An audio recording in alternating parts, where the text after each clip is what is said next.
welcome to Emerald Lake. It's me, Raven. Hi, everybody. Hi. Okay. This isn't exactly a normal one, but I'm excited. I don't normally do it on Saturdays, but I'm happy to stream because I was missing stuff last week, and I'm unfortunately going to miss Tuesday this week.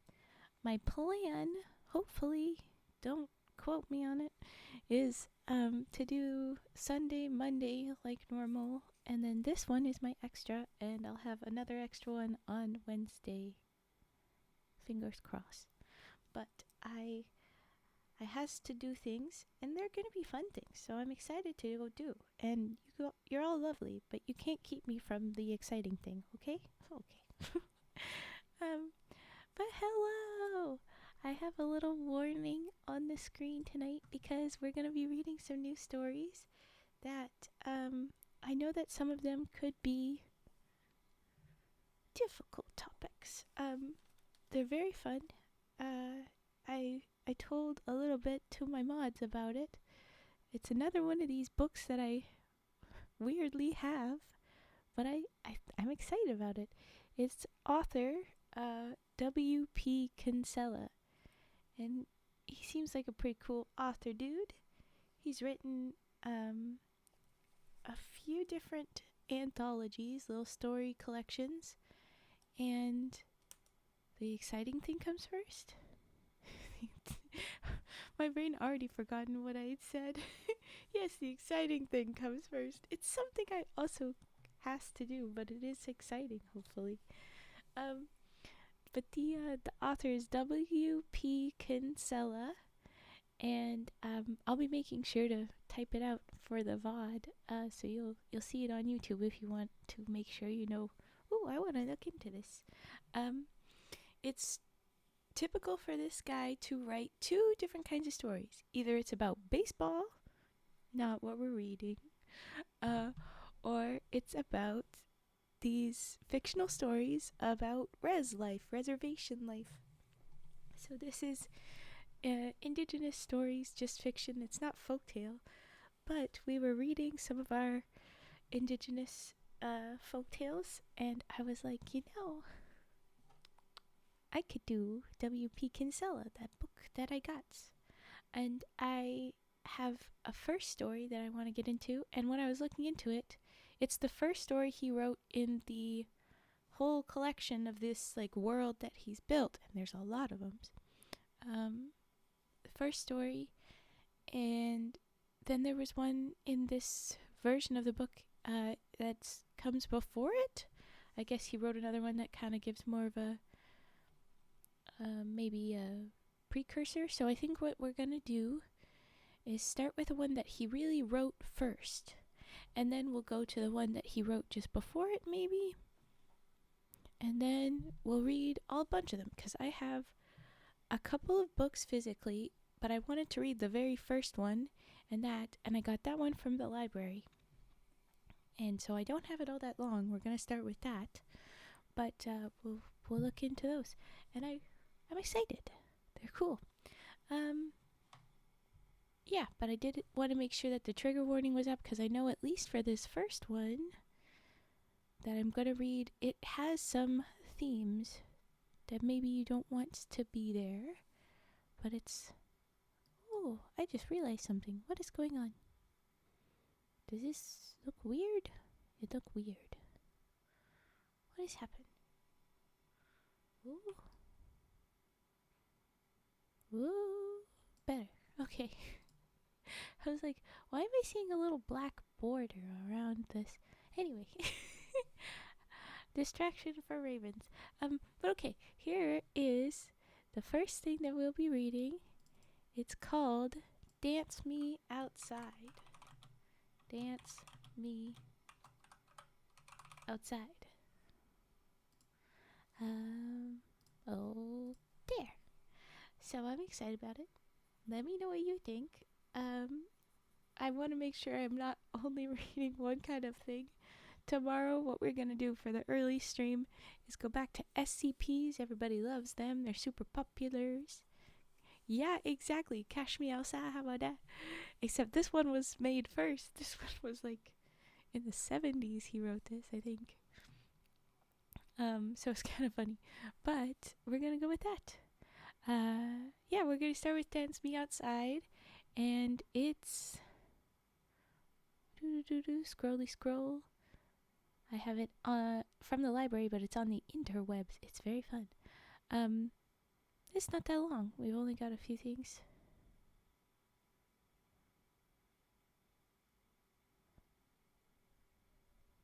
Boo, boo, boo, boo, boo, boo, boo. At least I think that this is the one. This is the first one he wrote, from what I know. But yeah, okay, I'm excited. It's not that long. We'll still do triggers in between. I don't think it'll be long enough that we'll have troubles with the stories being too long, but we're finding out now. So that when we go on to the next stories, we'll have the next ones sorted out. But here we go. Dance Me Outside, W.P. Kinsella. Little Margaret Wolfchild got murdered down to Wetaskiwin one Saturday night last fall. She wasn't little like most people would think of little. She already 18, and she got a baby herself about 2 years ago. She got called Little Margaret because when she born, Moses Wolfchild, what with 10 or 11 kids at home, forgot he got a daughter named Margaret. So she is called Little Margaret, and the one they got already is Big Margaret. Big Margaret growed up and moved to Calgary 5 or 6 years ago, and nobody ever heard of her since. Margaret, she been to the Blue Quills dance hall at Hoboma Crossing on Saturday night, and sometime after midnight she left with some white guys in a car. They cut her belly with a knife and sort of stuffed her body in a garbage can. Little Margaret, she was pretty too. Her face was round and her arms were chubby, and she used to wear her hair in braids down her back. She was Robert Coyote's girlfriend when he wasn't off working in the bush. You can hear the specific way that he writes. I've been told when I was looking into it, like, what is this? That he's got a pretty clear, this is your narrator guy. And it's funny because the first story in this book, that's like the recollection, like put it back together again thing, it has more about our narrator. So we'll learn about our narrator after, but okay. Now you can see what I mean by the triggers. There you go. We'll get into more things kind of like that. You get the idea. We're quickly saying the things. It's not staying on them too much, but sometimes it will. And yeah, tough topic. Okay? Alright. Alright. I tell you, Silas, we sure as hell gonna have to kill that guy when he get out, Robert says to me.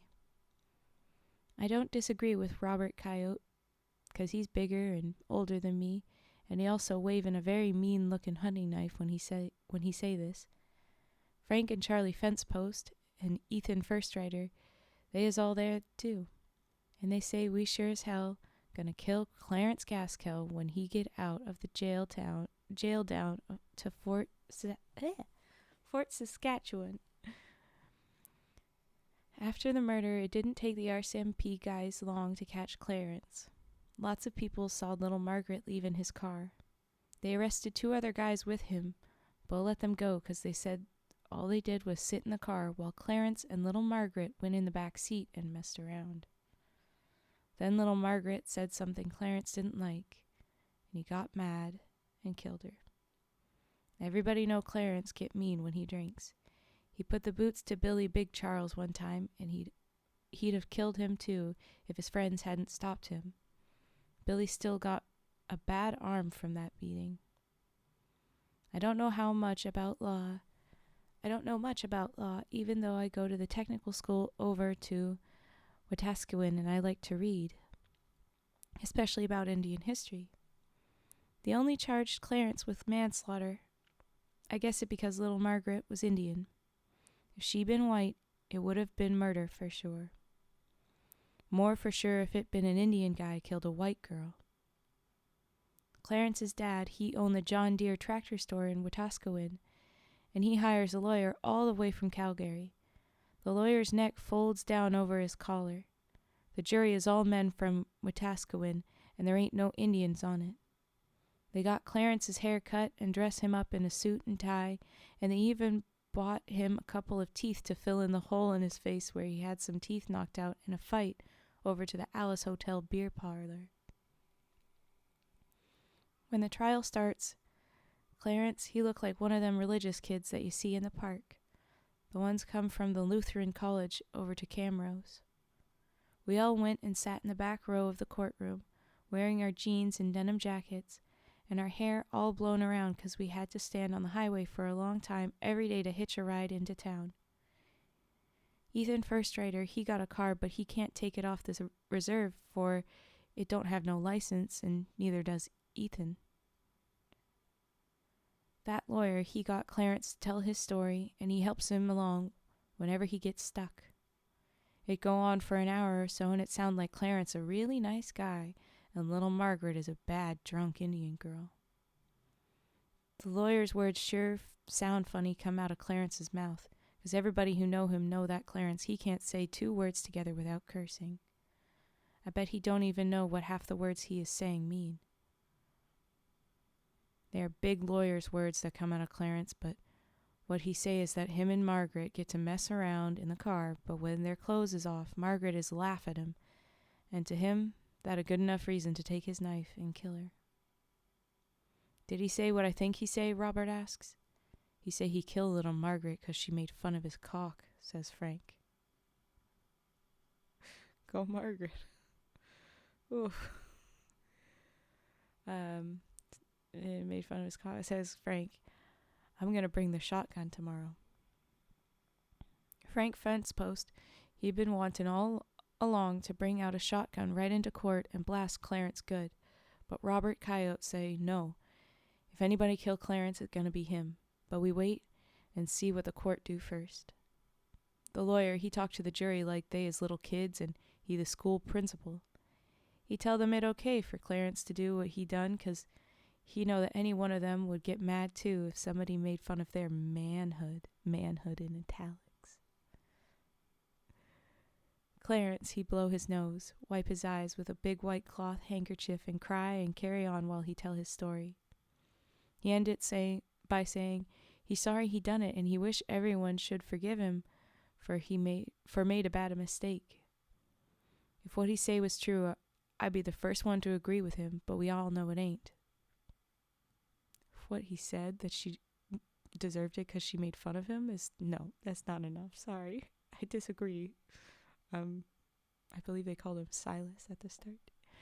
Little Margaret is a girl who laugh lots and be friendly with everyone, even bad dudes like Clarence. We had a murder out to the reserve once. Louis Halter got himself killed, but he deserved what he got.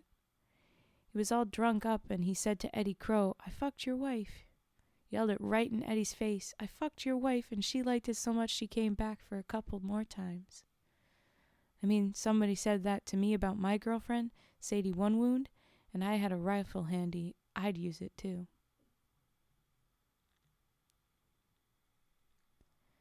Clarence's friends both tell the same story as him, and in the lawyer's words too. A Catholic priest and the Anglican minister both say what a good boy Clarence is.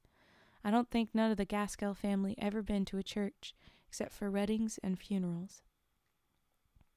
The lawyer gets the court to take a recess after Clarence tell his story, and you can tell by look around that most everybody is sure impressed with how true it is, especially that lawyer and the jury. When we out in the hall, Ethan say, "Little Margaret, she wouldn't do none of that." "Yeah, but you think any of them white farmers gonna know that?" said Robert. Frank Fence Post, he took off his jacket the second day of the trial, and the court orderly or whatever, he has come down to the aisle to where we sitting. "Put your jacket on, boy," he says to Frank. "You can't sit in your shirt sleeves in the presence of the Queen." This was the 70s that they wrote this, so I guess that's the You have to wear a jacket in court.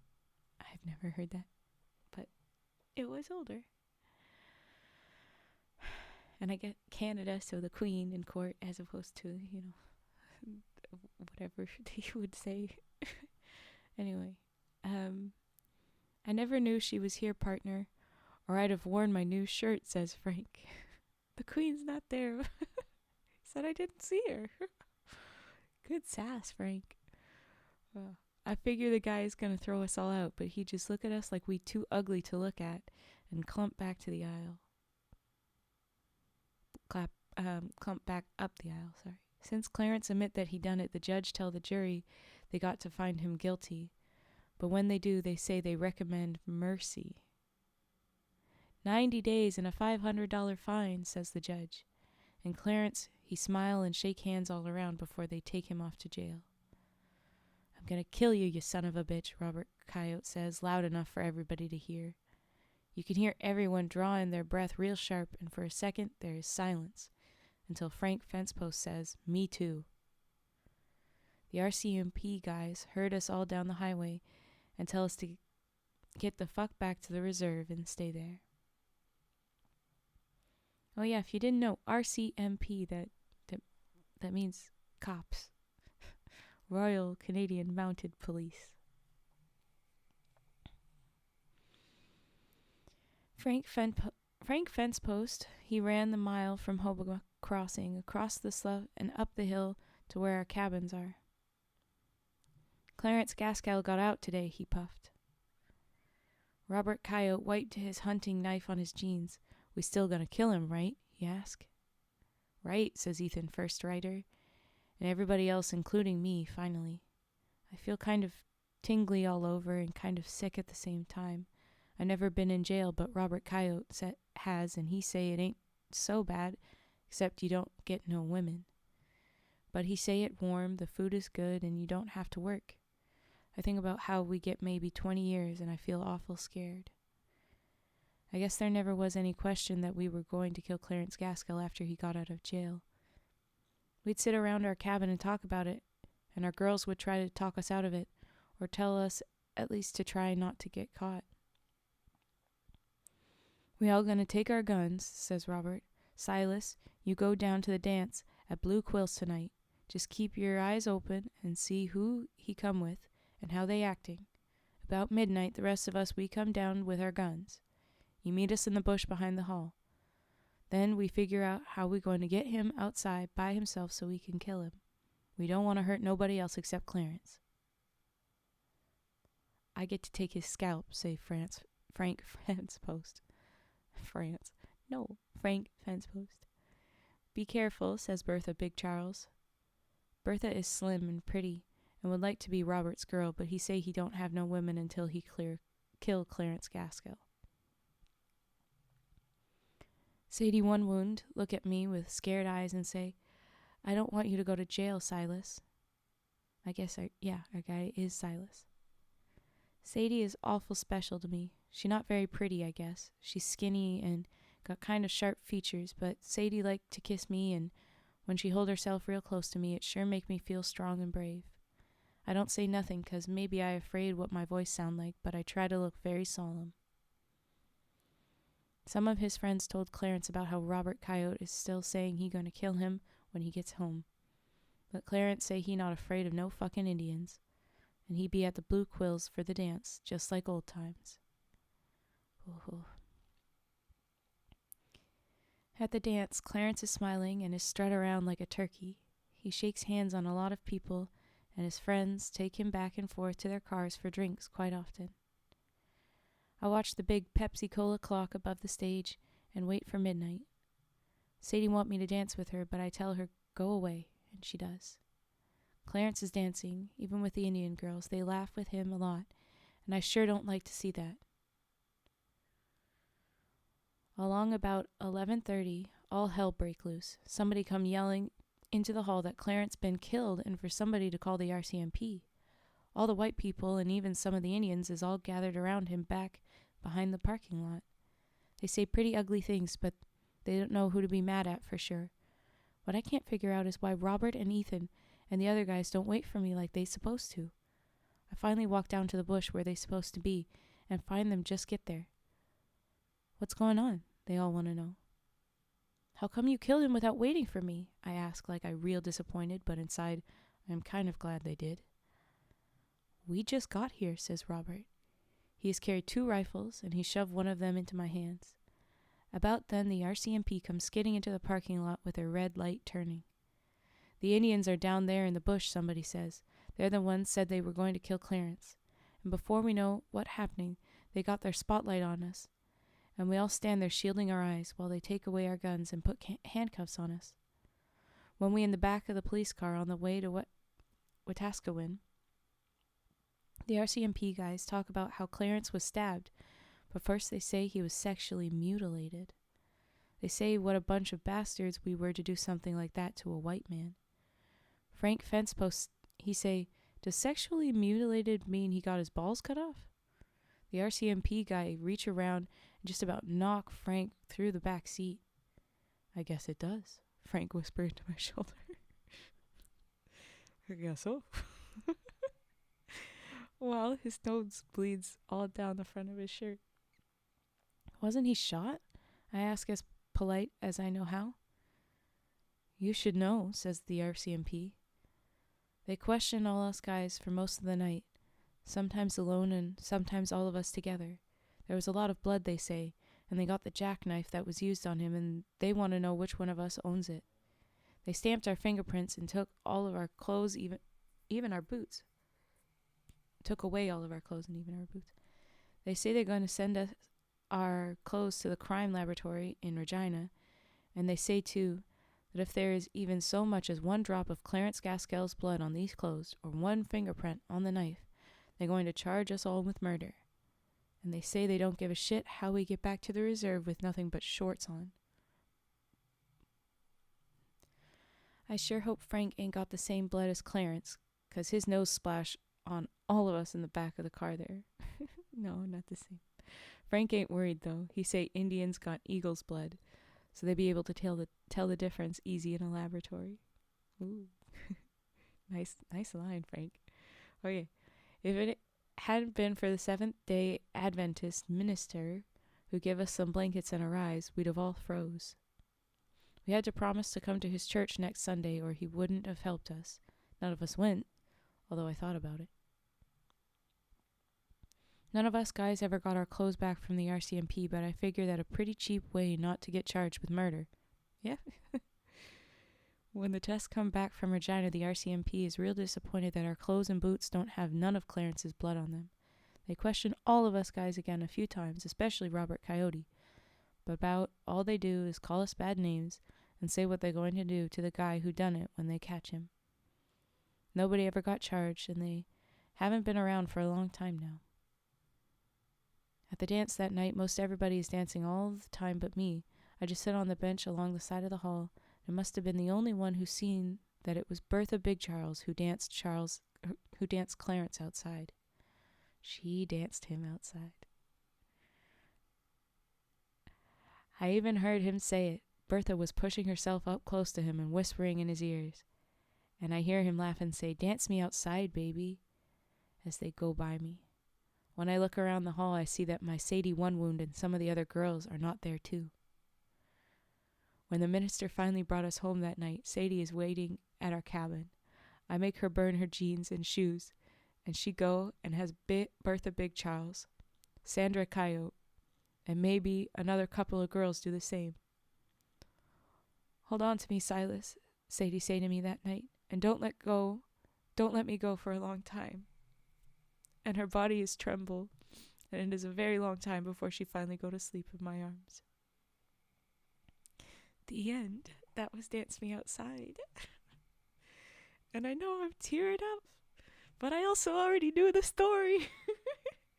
I had it spoiled to me. It's the reason I decided to read the first one. I never read the specifics, but I already knew the story. So if you couldn't pick up on it, the reason I told the story, the reason my voice is all over, and you can hear the tears. Well, I should say I had cry. Even though with a smile, I'm very proud, cry. those girls, they're the ones that got him. They knew the boys were going to make a mess. You know, they were going to get caught. But more importantly, it was a girl that got taken down. It's going to be the girls that are going to get him. You can underestimate them, but the girls got him. And that is me. I'm a dear woman. Reminder that my story is, you catch me at a dance, you get hypnotized, I walk out, you're following me into the woods. Kind of creepy, dude, not cool. But when you do that, I know who you are. I know you're a bad guy. I know you're a predator. And so I stomp you to death with my hooves, which once you see them, you're like, oh shit, you're a deer woman. I made a mistake. Too late. Or I turn you into trees. And yeah, I protect the other women's. And that's what they were doing. The ladies were protecting each other. And they fully tricked that asshole. They got him good, Fet. They did. So sorry it was, big triggers. I did say. No snitches here. Eee! Thank you, Cage. But I'm proud of those girlies. The way that it was told to me was that it was just the one girl, and I remember them saying it's Bertha Big Chops. And I'm like, okay. I didn't expect Sadie and Sandra and the other girls to be in on it. So go other girlies. A whole troop said, nuh-uh, asshole. And that's pretty great. That's pretty great to me. But this is the kind of energy we're about to walk in on, and this is why I had to read this book, because it's me. It's a good deal of I had to read that story specifically because it's very dear woman coded. I caught you at a dance and I kill you because you're a predator. Perfectly dear woman. Are you kidding? But yeah, the rest of them are more stories that are sometimes hard, difficult, sometimes very comedic, I've been told. So get ready for the comedies too. I don't know when they'll pop up, but they'll happen. And I'm excited to get into this set of books. He's got a lot of these little stories, and he did pass away when I was looking into him. He is dead, unfortunate, but really great stories. And if you like his style of writing, I know this is very stylized because it's he got, and the idea is that it's very accent written, like our Robert Service had his accents written in. Kinsella does too, and this is our Silas. He has his accent. I'm sure that the baseball stories don't have Silas's accent, but it could have a different accent. I haven't looked. Yeah, I'm excited. I like it. I know it's a dark story, but I'm like, ooh, yay, we did it. Okay, so what's next? I'm going to do redeems as usual, but I don't have anything popped up just yet. Where's my little... Oh, it's because that thing isn't doing that. There you go. I think I want to start with my singing frog tonight. A nice little wooden... Ooh, scissor snips. I just said I would do the frog, so I'm going to start with the frog, but then I'm going to do scissor snips. You got it, Killer Cam. The next story, by the way, we're going to go back to that first story where we are introduced to our narrator, Silas. I have no idea what it is. I only had the one story ruined for me. But we'll learn our characters a little bit better. It's called Illanna Comes Home. And it starts with, my name is Silas Emineskin. So that's how we'll learn our people. Okay, here we go with tea. Do. Oh, come along. Singing frog, not frog yet. But here we go, singing frog.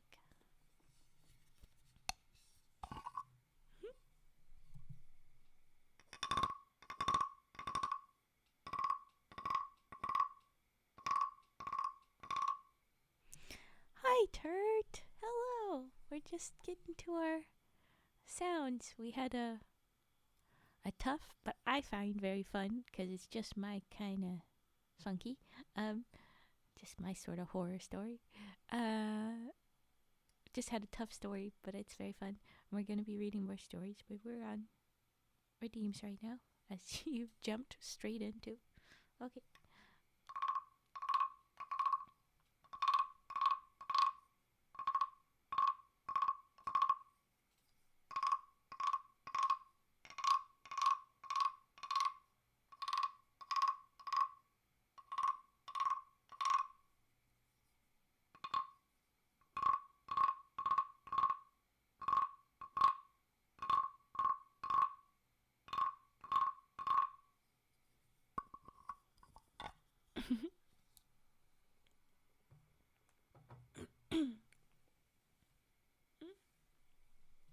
Oh no. Raven Turd tried to guilt trip me for finishing your fan art. Turd, we don't do guilt trips. But did you see the fan art? It was so cute and it was so sweet. If you're on the Discord, oh wait, no, you only shared. Share your art on the Discord cage or drop us where to find it in yours. I want to see. And yes, you can expand on the story of why he's killed it. You shared it publicly already. Yes. But does everyone have a link? Where is? It's on the Pixlr thing or whatever, right? Where is? Pixiv.net. That is it. And it is great. Oh no, wait, it is an art. It's an art channel, isn't it? There's an ad. Yeah, there it is. It was great. Look at it. Relaxing in the rain. It's so cute. It's relaxing. It looks so sweet. I love it. Kate already knows I love it. Okay.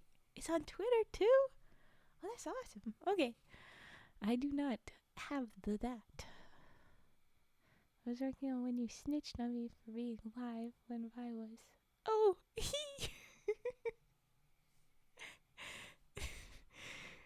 oops. Okay, I'm gonna do the scissor snips now. And then we'll do keys after.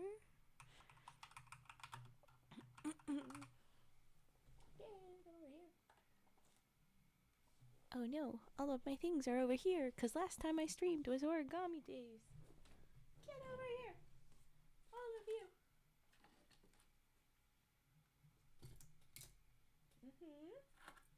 That one too. Oh, might as well. Yeah, alright. And the books. You guys can stay. My model froze because I literally rolled out. I really did. I had to roll over to the stuff where all my trigger item-y things are. The brush and the comb and the scissors and the keys and the books and the candle. That's my jar and cards and dice and bubble wrap and chain. It was a bite, but yes. I sent that when I went straight back to Vice. Oh, dirt.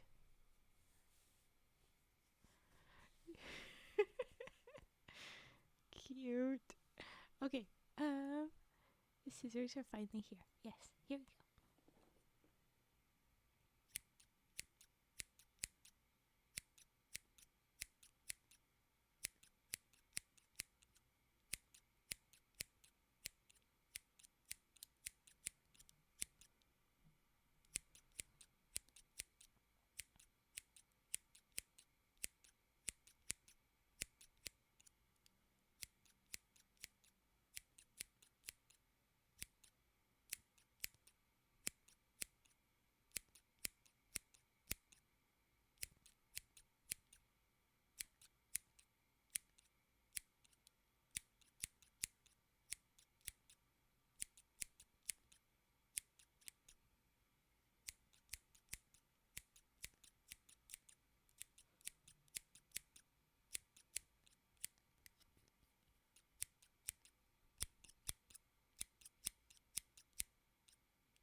There is our scissors. And now we will do keys. I am moving the things. Boop boop doop. What did it do? Each time. I'll be out quick. Well, I'll make sure we'll do the keys and then we'll do the humming, and it should be very chill. And yeah, I don't know. I don't know with these stories, but I think it will also be good to fall asleep to just fine. All right. Oh no! I think it's like whenever I take the big breath, that's when I start to do the yawn. It's bad. Okay. Keys. Yes. I was also going to say, oop, I thought you were talking about me for the rolling in and out. Nope. Okay. Anyway, here we go. Key time.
There we go. There is your keys, Turt. And now you'll do your humming. Hum hum hum. Okay. Oh, it's right there. Yeep. Okay. Yeah, all good to not really pay attention to the stories, okay? You're trying to eep is good. Alright. Ooh, do, do, do.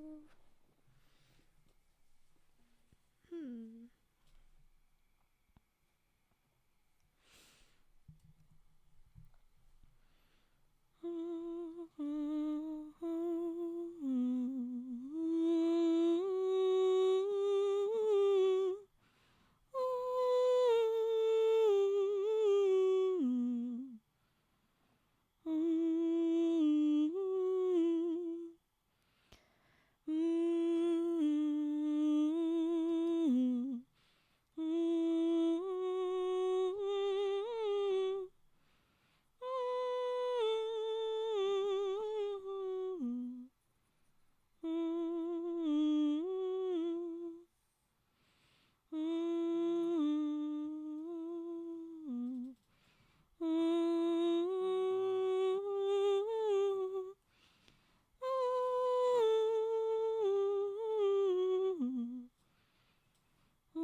I don't like to do just one song, so I'll do a little bit of another.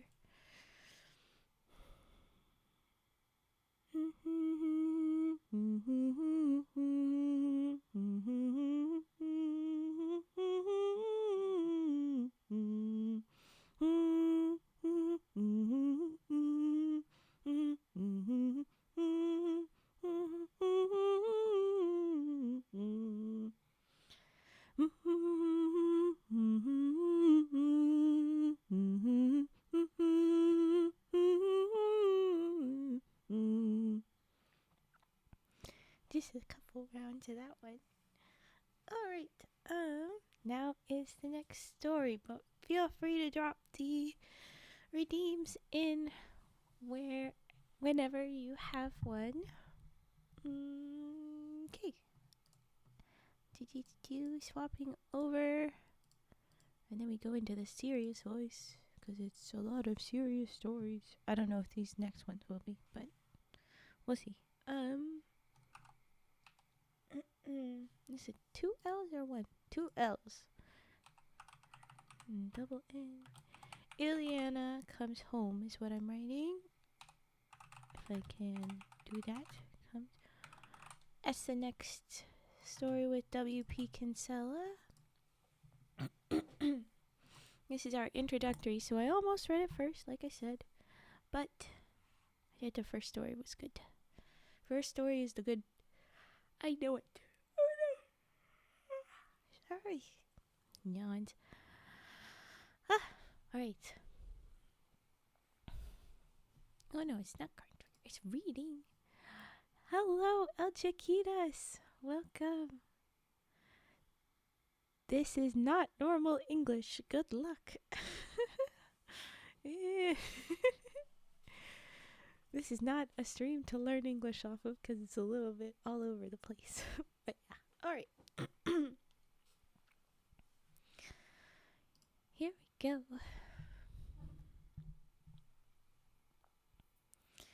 My name is Silas Emineskin. I am 18 years old. Me and Frank Frentzpost and a couple of other guys are taking a course that the government offers on how to be mechanics.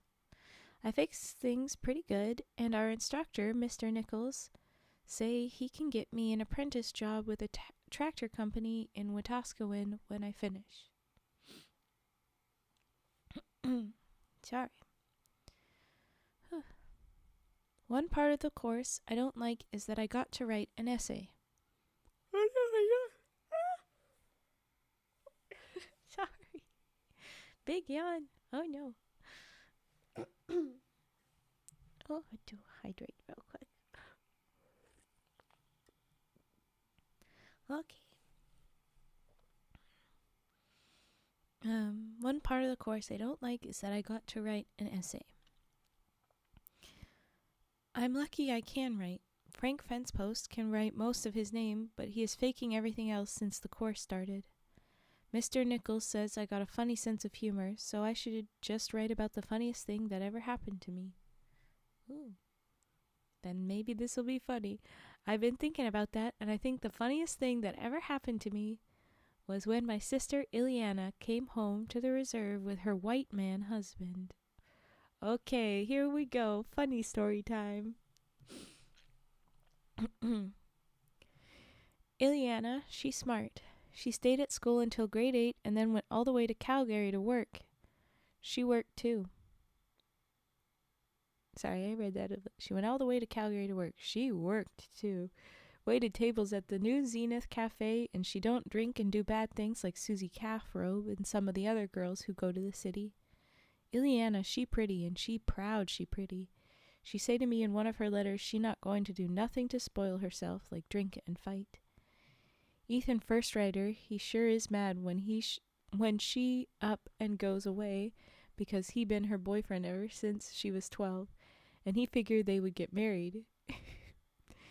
Ethan, he won $50 in the calf roping contest at the Panache Stampede last summer.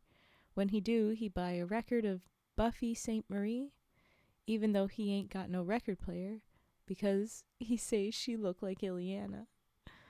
He got the record picture on the wall of his cabin. He still figures that he gonna marry with Illanna someday. Then Illanna writes home that she married with a white man. Mrs. Robert McGregor McFay is what we should call her now. Robert's name is Robert McGregor McVeigh. Okay, double last name, extra long, 2 mix. All right. Her husband is a businessman. He's old too, 25, and even been for 1 year to the university somewhere. How old is Illanna? How concerned do I need to be that he 25? Is Illanna younger or older than our man Silas? Okay. Illanna, she don't work no more, and they got an apartment in one of the big buildings in Calgary. 25 is old to the 18-year-old storyteller who maybe is talking about his younger sister who's married to the 25-year-old. It's old for that, I think. I'm guessing that that's how that's going. She moved to Calgary right after grade 8, they said. So, like, oof, I'm old. Oof, imperfect luck, welcome. What an awful way to enter a stream, being told you're old. No, it's probably old in, like, oh my gosh, I'm forgetting a word. The context. Old in context of, like, I'm gonna guess this girl is gonna be 16. I'm gonna guess that's how old Illanna is. Come in here and immediately catch it strays. Yes, I'm so sorry. I'm so sorry. No. Oh, no. It's because our little sister, our storyteller, our narrator, Silas, it's his little sister. I'm guessing it's a little sister, is the one married the 25-year-old.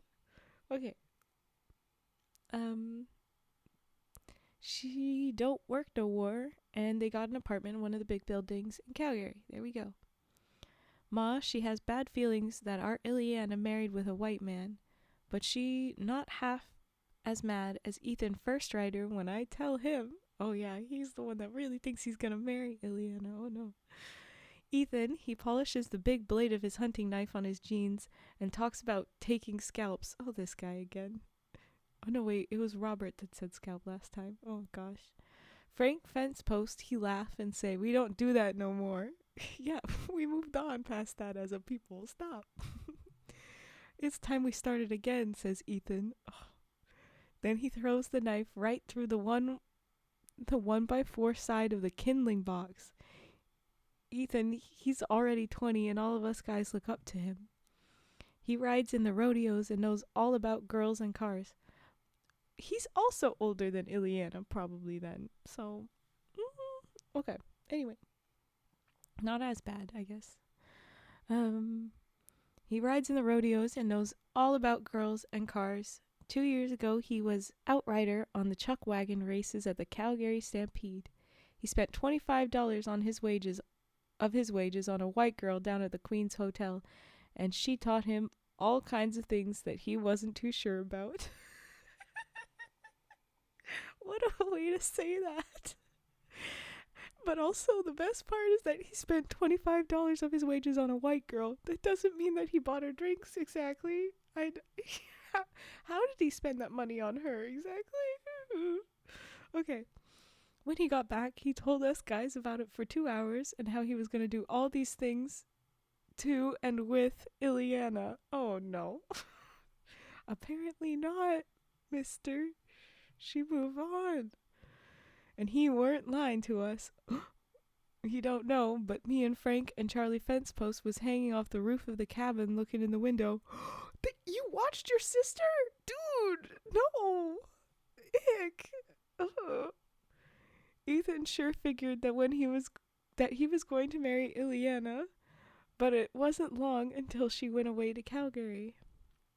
Ethan still figures all them things he taught her made her able to catch a white man, and he gets mad every time he think about it. I mean, probably not wrong. Maybe not wrong. Yes, I'm very glad I made my little vomit frog. He's very relevant in some of these stories. Okay. But I bet Illanna being tall and slim and pretty helped some too. Yeah. Anyway, Illanna was married a year when she say in a letter she coming home for a long weekend with her white man husband. The yawn count is already so bad.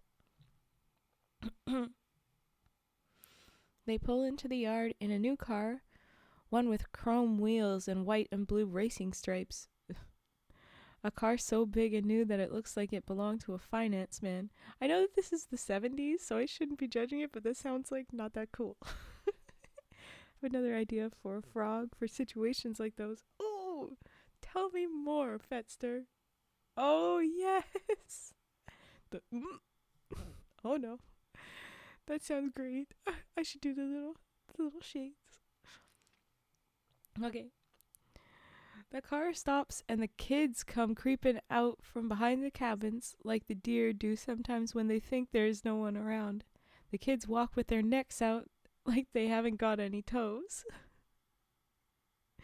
Ethan First Rider is standing cross-legged against the wall of his cabin smoking a roll your own. It's spelled roll-your, Y-E-R, your own. That is about as long and thin as he is. Oh, he's got a nice long... What did I miss in the short window? I got distracted by multitasking. We're on a silly story, and our man Silas got a little bit gross, as well as the I'm old oof moment. Oof. Okay, it was inaccurate. They came at us for no good reason. Okay. If Illanna wasn't my sister, I wouldn't have known her. She let her hair grow real long, and she'd be wearing a white coat, a white suit, and white boots. I think while I'm walking up to her that Illanna, she going to be a white woman one way or another. Ooh. Do I need to stab his foot? What foot? Who foot? Why specifically a foot? Then her husband, he get out, and he looked like one of them pictures out of the Eaton's catalog. He got a hat with a funny little brim, an overcoat, and a suit and tie. He got shiny black shoes with toe rubbers, too. He shake hands with me and Ma, too. Ma ignores him, and she don't speak so much on Illanna. Ma's sassy. Ma's wearing her good speckled dress and her purple kerchief. She looks in the back of the car, not walking over to it, but just by rolling her eyes.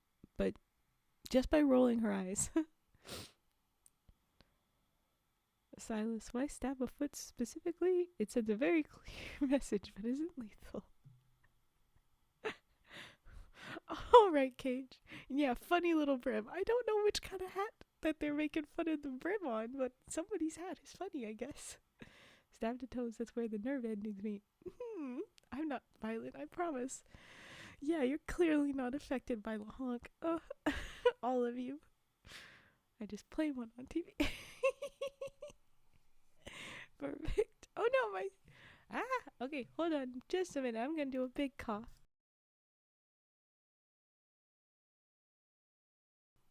I am back. Yes, LeBlanc.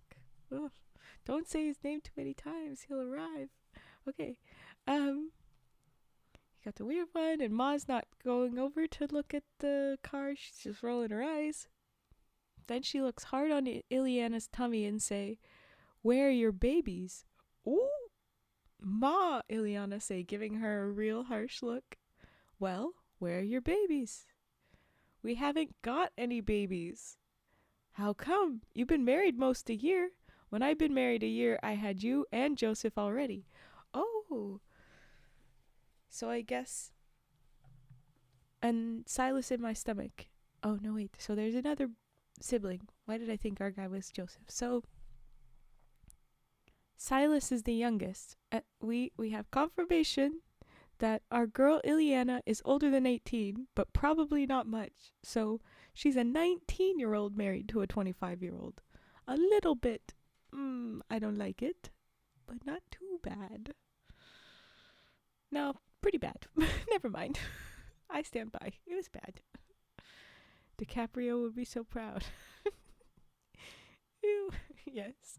This was the 70s. And this is res, folks. So sometimes you got a different perspective on it. But that's why moms get a little bit sassy, I think. Okay.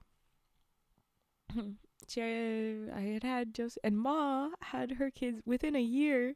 She had 1, 2, and was beginning on 3 kids. So that's like, what? How physically? No. What? Yeah, anyway, okay. Really, Ma, we just don't want children yet. Illanna, by her voice, lets Ma know she wishes she would shut up. Ma just nods knowingly and continues right on. Like, okay, yeah. Anyway. Also, I cannot imagine having like 3 kids at 19. That sounds terrible. That's Ma, and it's what they live in. Yeah, I definitely am glad I wasn't. Okay. Um, what's with don't want? You get a good man, you get lots of babies. What's wrong with him? She nods toward McVeigh, who has been standing like he frozen, one hand still stuck out in front. Oh, right, yeah. Way back a while ago, he tried to shake hands with Ma, and Ma just ignored him. And all this conversation happened, so he's just frozen with his hand out. Oh, no. Hi, Rose. Okay, so McVeigh, who has been standing like he frozen, one hand still stuck out in front like maybe he going to shake hands on someone else. About this time, Ethan, first rider, strolls across the yard, walking very slow. I never have an ebony. I don't want that extra stress. Very fair mask. Very fair choice. I'm all right. We started this stories. When you watch the VOD, it's the first story. It's very me-coded. It's very Dear Woman. So we had to read the first story. But okay. About this time, Ethan, first rider, strolls across the yard, walking very slow. Hello, Illanna, he says. Then he says some very personal things to her in our language. Now I know why Ma and Ethan have been holding council in our cabin for the last 3 days. The white man... Okay, so you're not telling us why. Can you share with us, Silas? But okay. The white man, he'd take his hand back quick if he knew what Ethan was saying. Illanna's cheeks get bright pink, and she looks very sharp on her McVeigh, but he is not interested in Ethan. What are they saying? McVeigh has moved in on Ma, and he is trying to make himself useful by explaining his financial situation and telling her that it will be 2 more years before they can afford babies. He assures Ma that Illanna and him will have kids when they want them. Only I'm sure I hear him say something about papooses. Ma, she just look blank and roll her eyes like when she have too much moonshine. Hard, I roll. She bout to switch teams.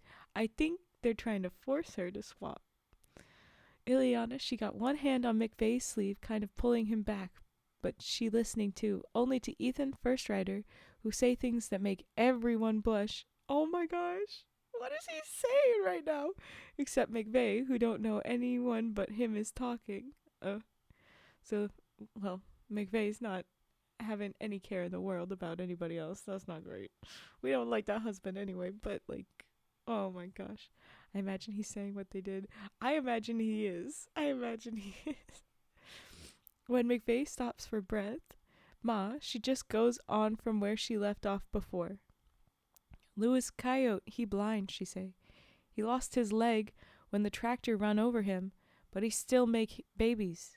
Edith Coyote pop any day now with their 15th. 15th! McVeigh, he just kind of shake his head, then he explained things to Ma again. Only this time he tells it like he was talking to a little child. Oh, ick.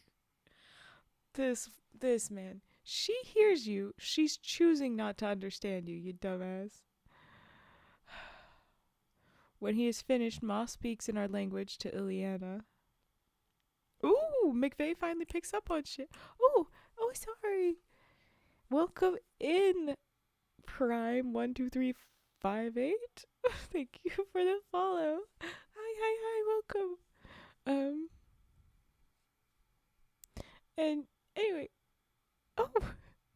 Thank you for the follow and perfect luck. Thank you for joining us. Welcome. Um, but okay, I was saying that McVeigh finally picks up on things. He says, "What'd she say?" Yeah, thank you for finally picking up on it, little McVeigh. That someone else was talking. She wants me to tell her what you said. But you said she understands English. Ma interrupted him again to speak to Illanna. She says she only understands English when an Indian speaks it, says Illanna. That's impossible, says McVeigh, who is about a foot shorter than Ethan, even with his fancy hat on. Ooh, we're going after him because he's short now, Silas? Wow, okay. And what is this hat that's got the funny brim? I don't get it. I'm sorry, Bob, Illanna says. Let's go inside. I'll have a talk with Ma later. Yeah, she just only cares that she hasn't had babies yet, even though you were, like, not happy with the husband. So, like, what's going on? Then she gives Ethan a funny smile, and me the same, like she was saying the thing for her to do was get into the fancy car and drive back to the city. Instead, we all go into the cabin where Ma is mumbling in our language about money don't have nothing to do with make babies. Not physically, Ma, but that doesn't mean... Okay. I'll bring in your suitcase, I say to McVeigh. He looks hard on Illanna, but she smiles on me. That would be very nice, Silas, she says. McVeigh gives me the keys to his car, but very slowly, like it is part of his hand he is passing to me. Oh, God. Yeah, this. He's being like, you have to be careful. This is expensive.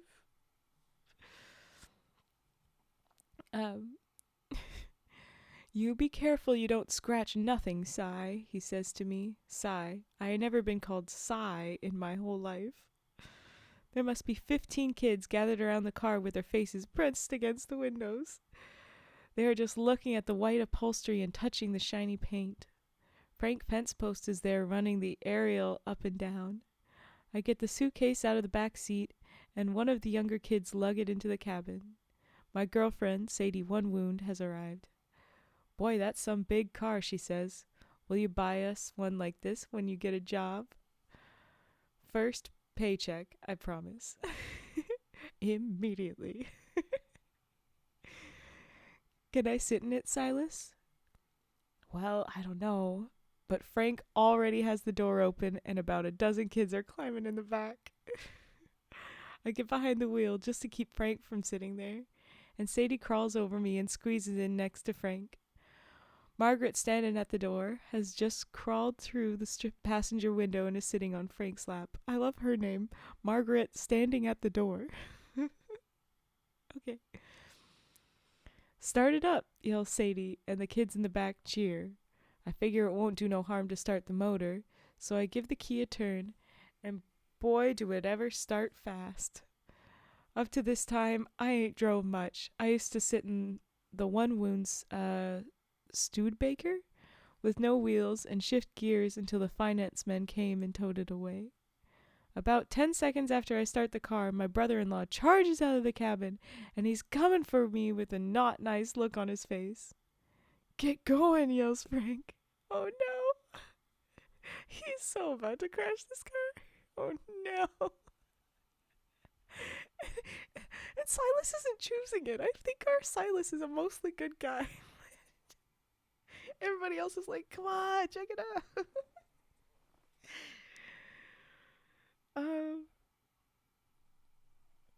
Oh, sorry, 1 second.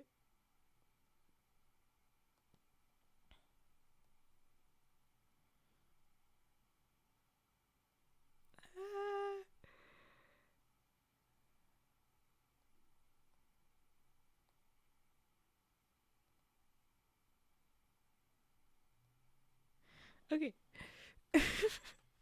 Okay, so they say, get going. Then he pulls the gear shift into drive. Frank, what the fuck, Frank? Reaches over and stomps my foot on the gas pedal so hard that the car nearly stands on its hind legs. The car sprays dirt and gravel from the terrible yell, and from the terrible yell I hear, I guess that McVeigh was behind the car. Oh no. We shoot straight ahead, miss the corner of one wound's cabin by only a little bit.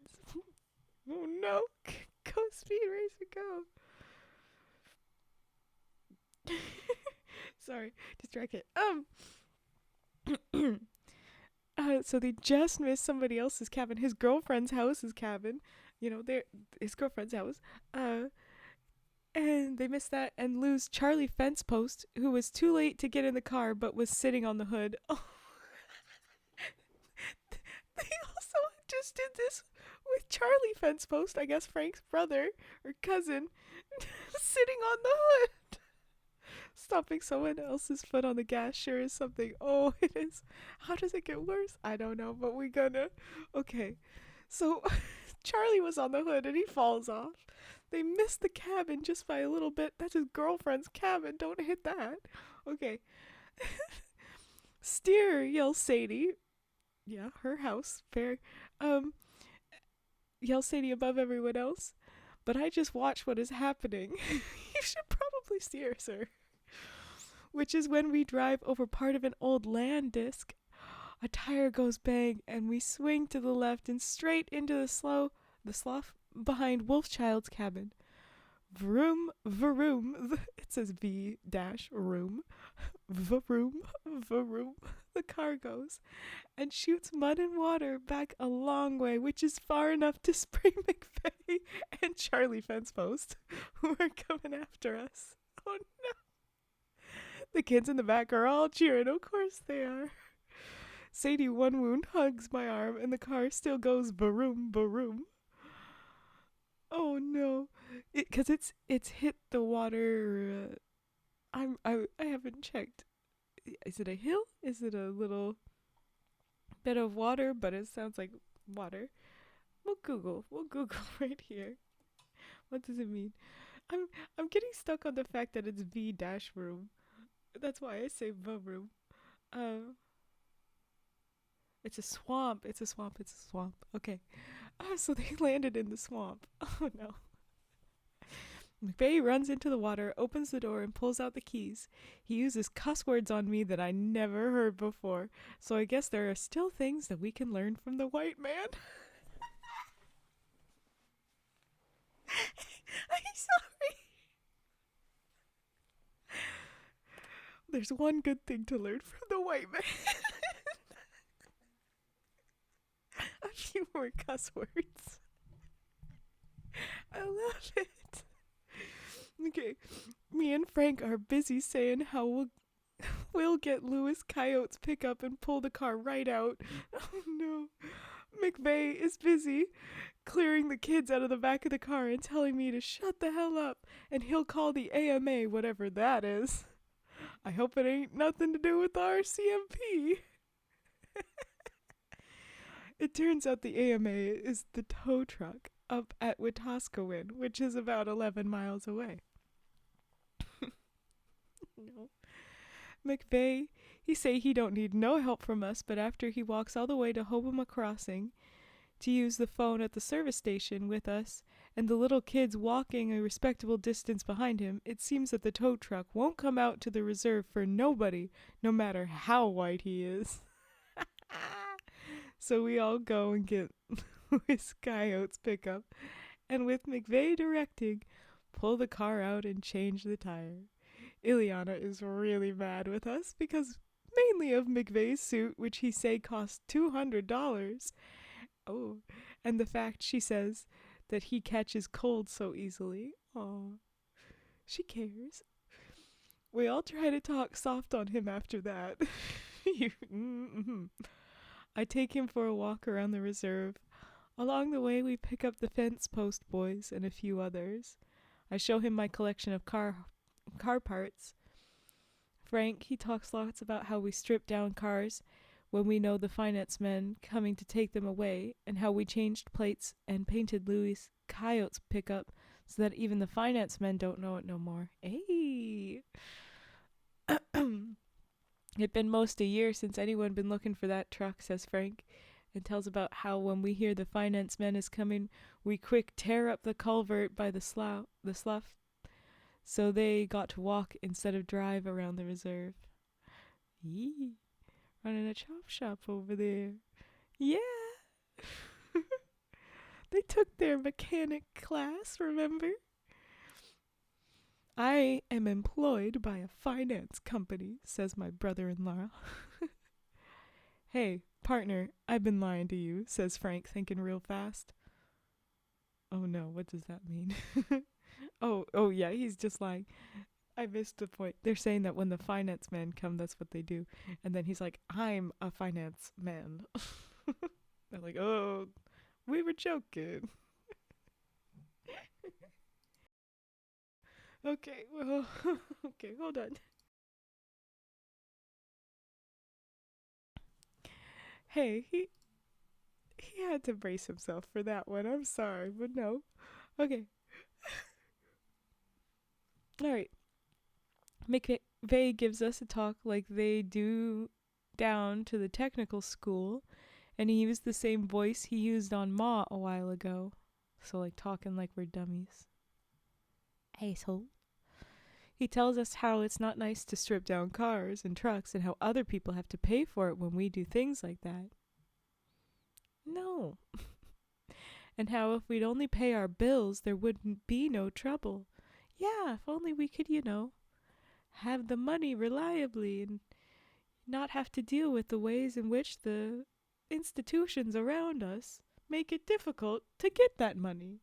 I wonder. This is the 70s on a reservation. They don't give us this crap, dude. Anyway, sorry. Frank, he say it sure is nice for them other people to pay and all because he always been worried that the RCMP come around looking for something else but moonshine.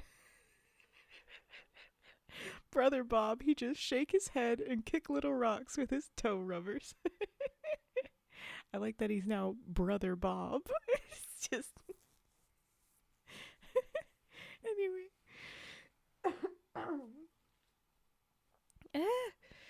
You think we should let him get away? Frank says to me in our language. You can bet the finance man's gonna come back after Lewis' pickup, and maybe even the RCMP after our car parts. Oh, they're trying to say, he knows our secrets, we gotta stop him. Hold on. Okay. If only the whole system want designed to make as much from people as they can. Okay. Yeah, Frank's saying we gotta get rid of him. We could drown him over in Muskrat Lake, says Charlie Fence Post.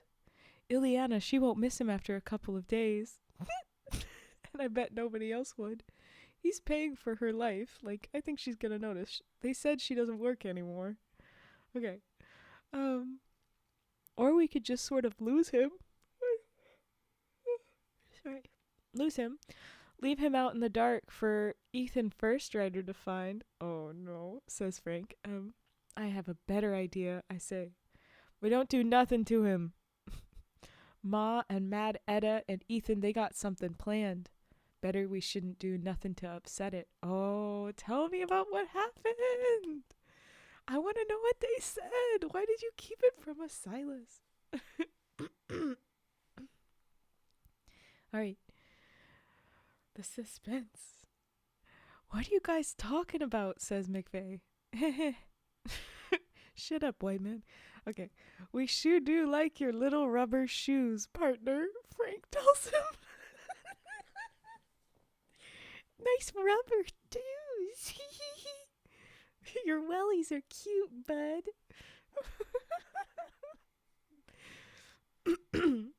It sure is bad that McVeigh should be a finance man. This makes him to us like the cavalry must have been to the old-time Indian. He is also like Magpie. Whenever his mouth opened, bad sounds come out. Just shut up, man. When I tell him my girlfriend Sadie One Wound has 15 brothers and sisters, McVeigh, he say with a laugh, no wonder they call you guys fucking Indians. No one laugh. Yeah. And McVeigh, he sure wish he is back in the big city.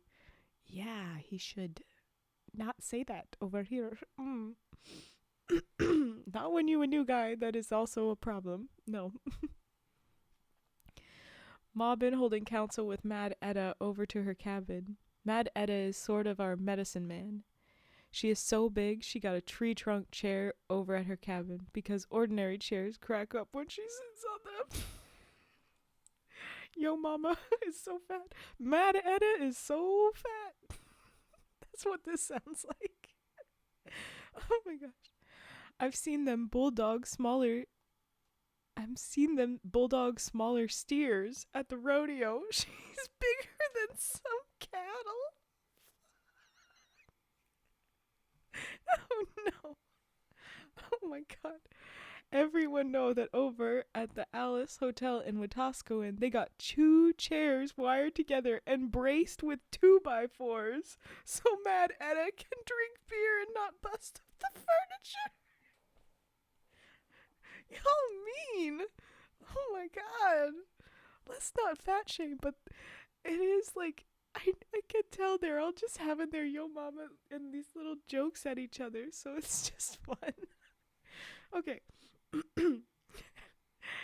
It is next morning before we find out what Ma and Mad Etta are planning. Okay, here we go.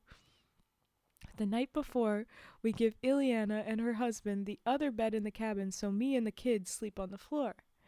I lie awake and listen while Illanna teases McVeigh in a nice way about they should try to make a baby. No, stop listening and watching your sister. It's gross. Stop doing this, Silas. Oh, thank you for the follow, Andromeda Effect. Thank you. Welcome. Thanks. Oh, it's a mess. Okay.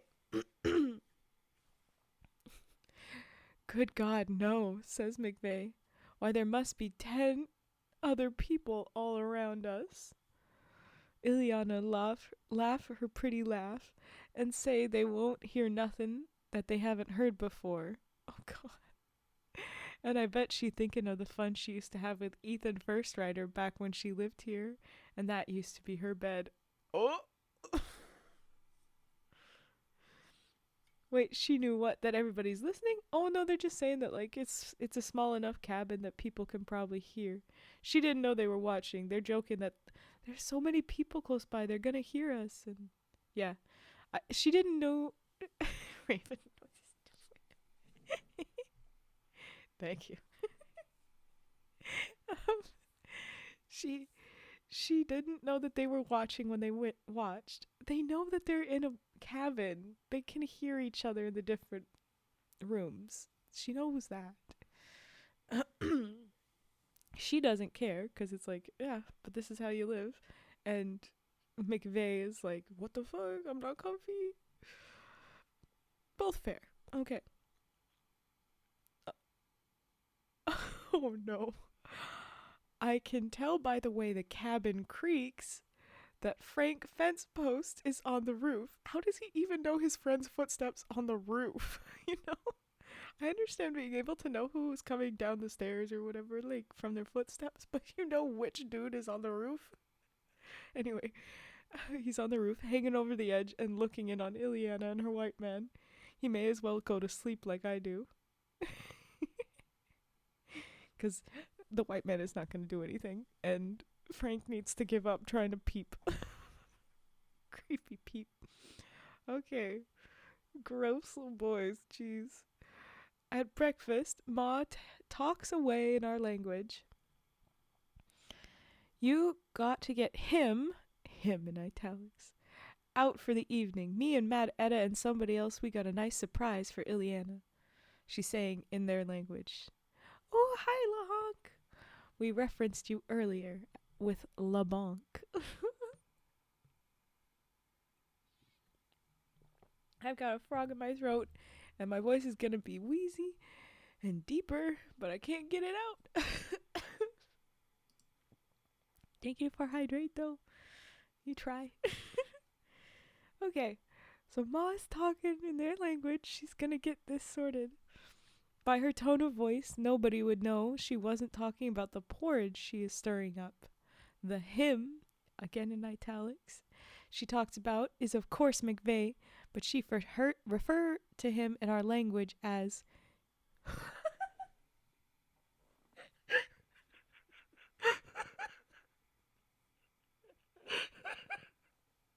she referred to him in our language as he who has no balls.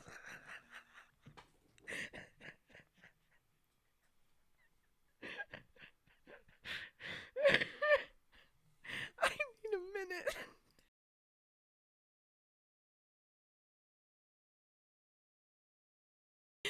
Yes. Ma is calling him he who has no balls. I cry.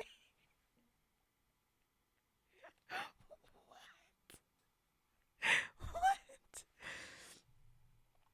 This is great. Ma is savage. She ignores his handshake. She's not dealing with his bullshit. And she tells him, I only understand English when it comes from another people of my race. Fuck you, white man. Get out of here. Meanwhile, yet still, she's still bugging her daughter about why you haven't had a baby. Get out of here with that. I'm here for most of what you've got for us, Ma, not that. Oh boy, she is. She's savage. Okay. I'm sorry. Alright. Illanna lights into her ma after that, and McVeigh must figure nobody speaks English no more as he sits polishing his spoon and knife on his tie. I can just see it. It's like, oh, I guess they don't have English today. I'm just going to clean my things. I'll keep myself busy. My wife is fighting with my mother-in-law. Oh, look, a squirrel. Okay. Ma, she don't back away one bit. What she says to Illanna is pretty hard to make into English, but it amount to, you may love your white man for the fancy things he can give you, but you still got your hot pants for Ethan First Rider. You still got your hot pants for Ethan First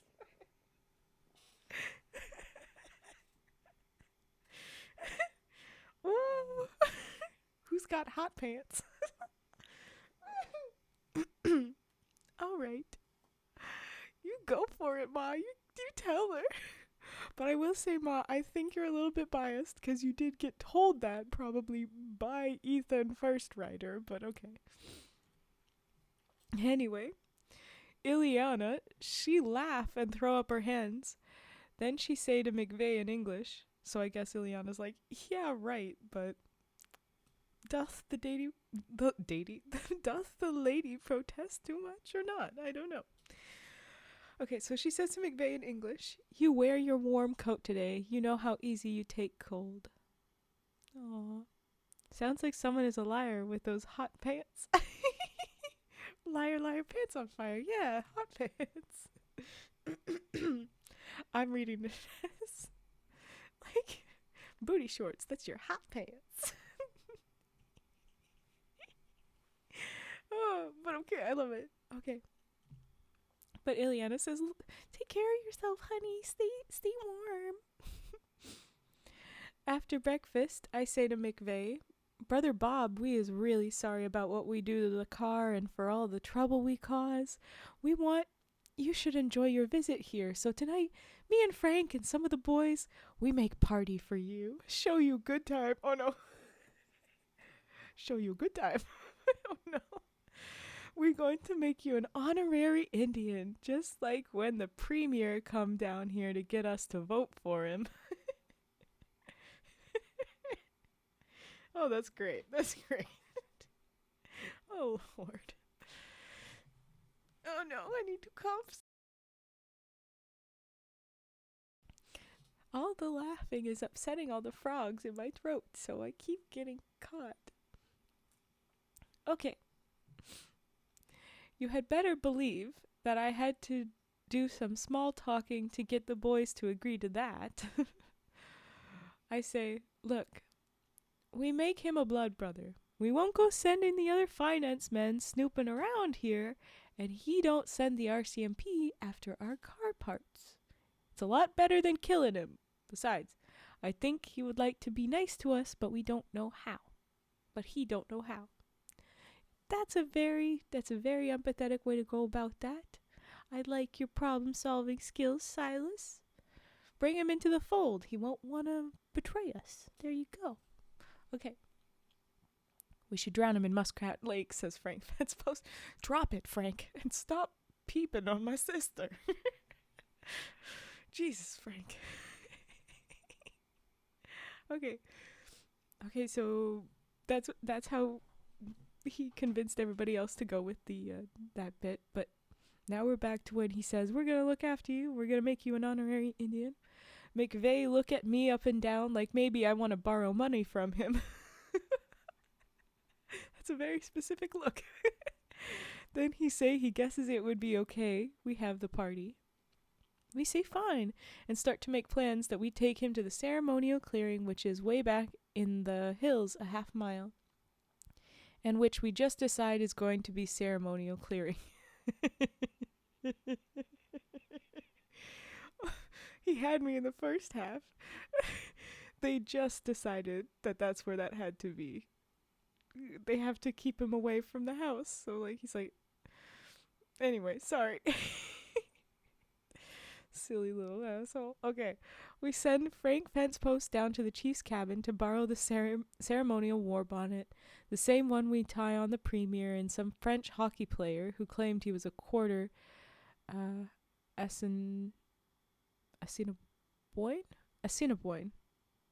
I don't know the pronunciation of that one. But it's one of the nations, one of the different tribes.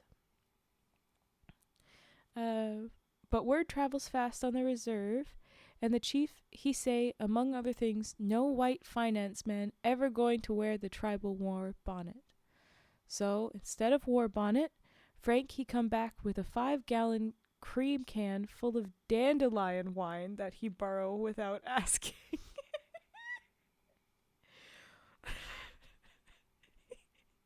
Frank stole wine from the chief. Freaking great.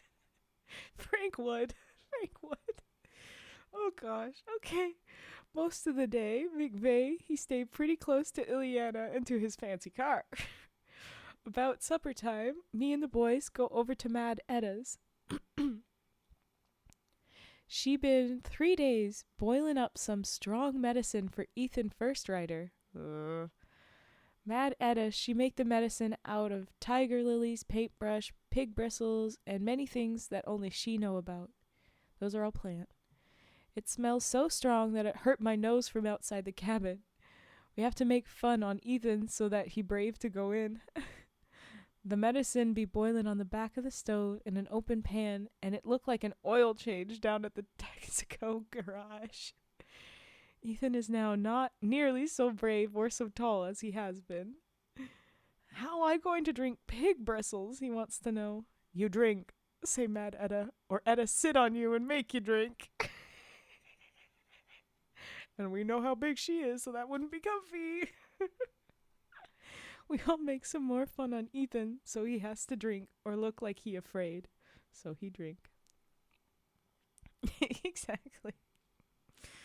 Again, I don't condone the fat shaming jokes, but it's just, this is clearly like we all love each other kind of connection things. And it's natural, it's especially there, like that's kind of like how you show love is the teasing, so it makes sense in context. Okay, so they make fun of him some more and then he drinks. You make many babies now, says Mad Etta. Oh no. Oh, I see the plan. Anybody you'd lie down with have many babies. Even Etta. Oh, shut up, Etta. Don't try and get him in your bed. Then she laugh and laugh, shaking on her tree trunk chair. Etta could have babies and nobody would know, she say, and laugh, patting her 5-flower sack dress, which is to say that it just took a lot of flower sacks. She's so big. Anyway, sorry. My girlfriend, Sadie One Wound, stopped me on the way home from Mad Etta's and wants to know who pulled most of the feathers out of the turkey that her father keeps in a pen behind their house. I don't know. Weird side story. What's going to happen about the turkey feathers? Okay. But I found out, oh no, when all us guys get to the clearing about 9 that evening. Did they make like a fake war bonnet? Oh my god, don't tell me they made, like, it's a headdress, you know that. Frank and Charlie got a good fire going, and they already been sampling the wine that they borrowed. No quotes there, but I'm going to put the quotes on that. Frank, he got a long piece of paper with the turkey feathers glued down on each side. And he fastened this on Brother Bob's head as soon as we get there. They've got a little arts and crafts. It's paper and turkey feathers.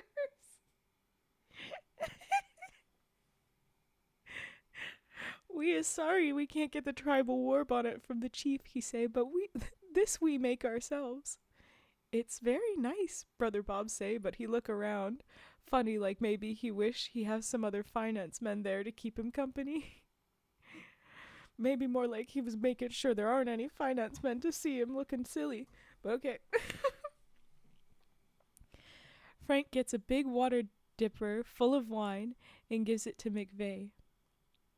That don't taste like wine, my brother-in-law say. It's too sweet. 'Cause it's dandelion wine. Plenty honey in it, says Frank. Yeah. It's the frogs that give it the sweet taste, says Charlie. Brother Bob kind of choke a little. Yeah, he doesn't want to be drinking frog. It's the frogs that make the magic, guy. Come on. But then he see that we are just making fun on him. Yeah. McVeigh goes to put down the dipper, but Frank lifts his arm back up. You gonna be Indian? You drink like Indian. So Brother Bob finishes the dipper, and Frank fills it again. I didn't mean to say it wasn't good, he say, and he smile on us for the first time since he come home with Illanna. Oh, finally starting to have a good time. I don't think this is gonna go well though, bud. Okay. Illanna make me promise to look after McVeigh and see that he don't catch no cold. I figure that plenty of wine keep him warm and also make him nice to know. Good move. We all know that homemade wine kick harder than the bucking horse, but McVeigh, he don't know that. Oh no. After a while, we all have lots of wine and we make noises and dance around the way we think a white man would expect us to.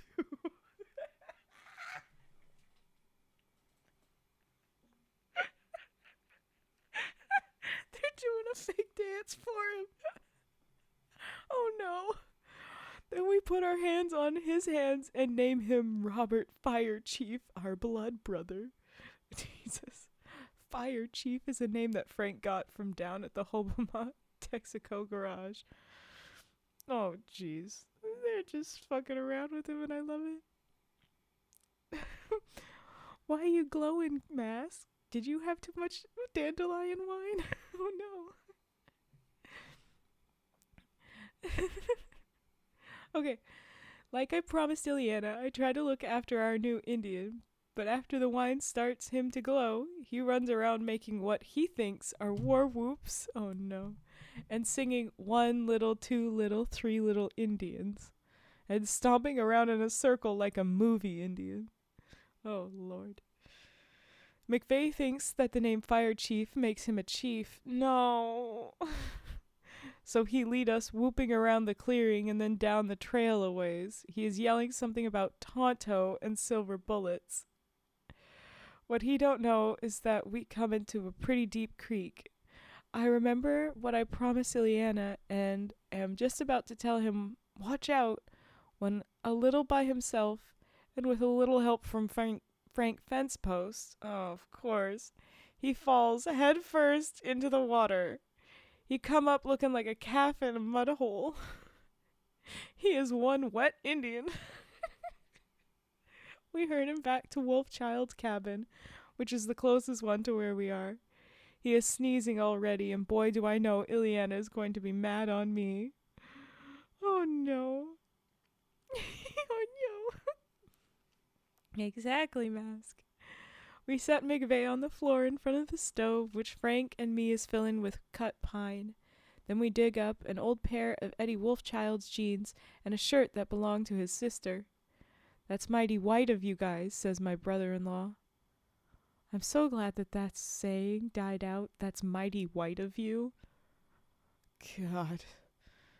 Please, no one ever say that again. Anyway, okay, while we are wiping off the mud and trying to warm up our new Indian, Charlie Fencepost comes running back from our cabin where he has gone to check on how Ethan is doing.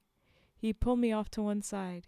Ethan over there all right, he say, but it no wonder she ain't got no babies. Even I know they don't get no babies from what they doin' to each other.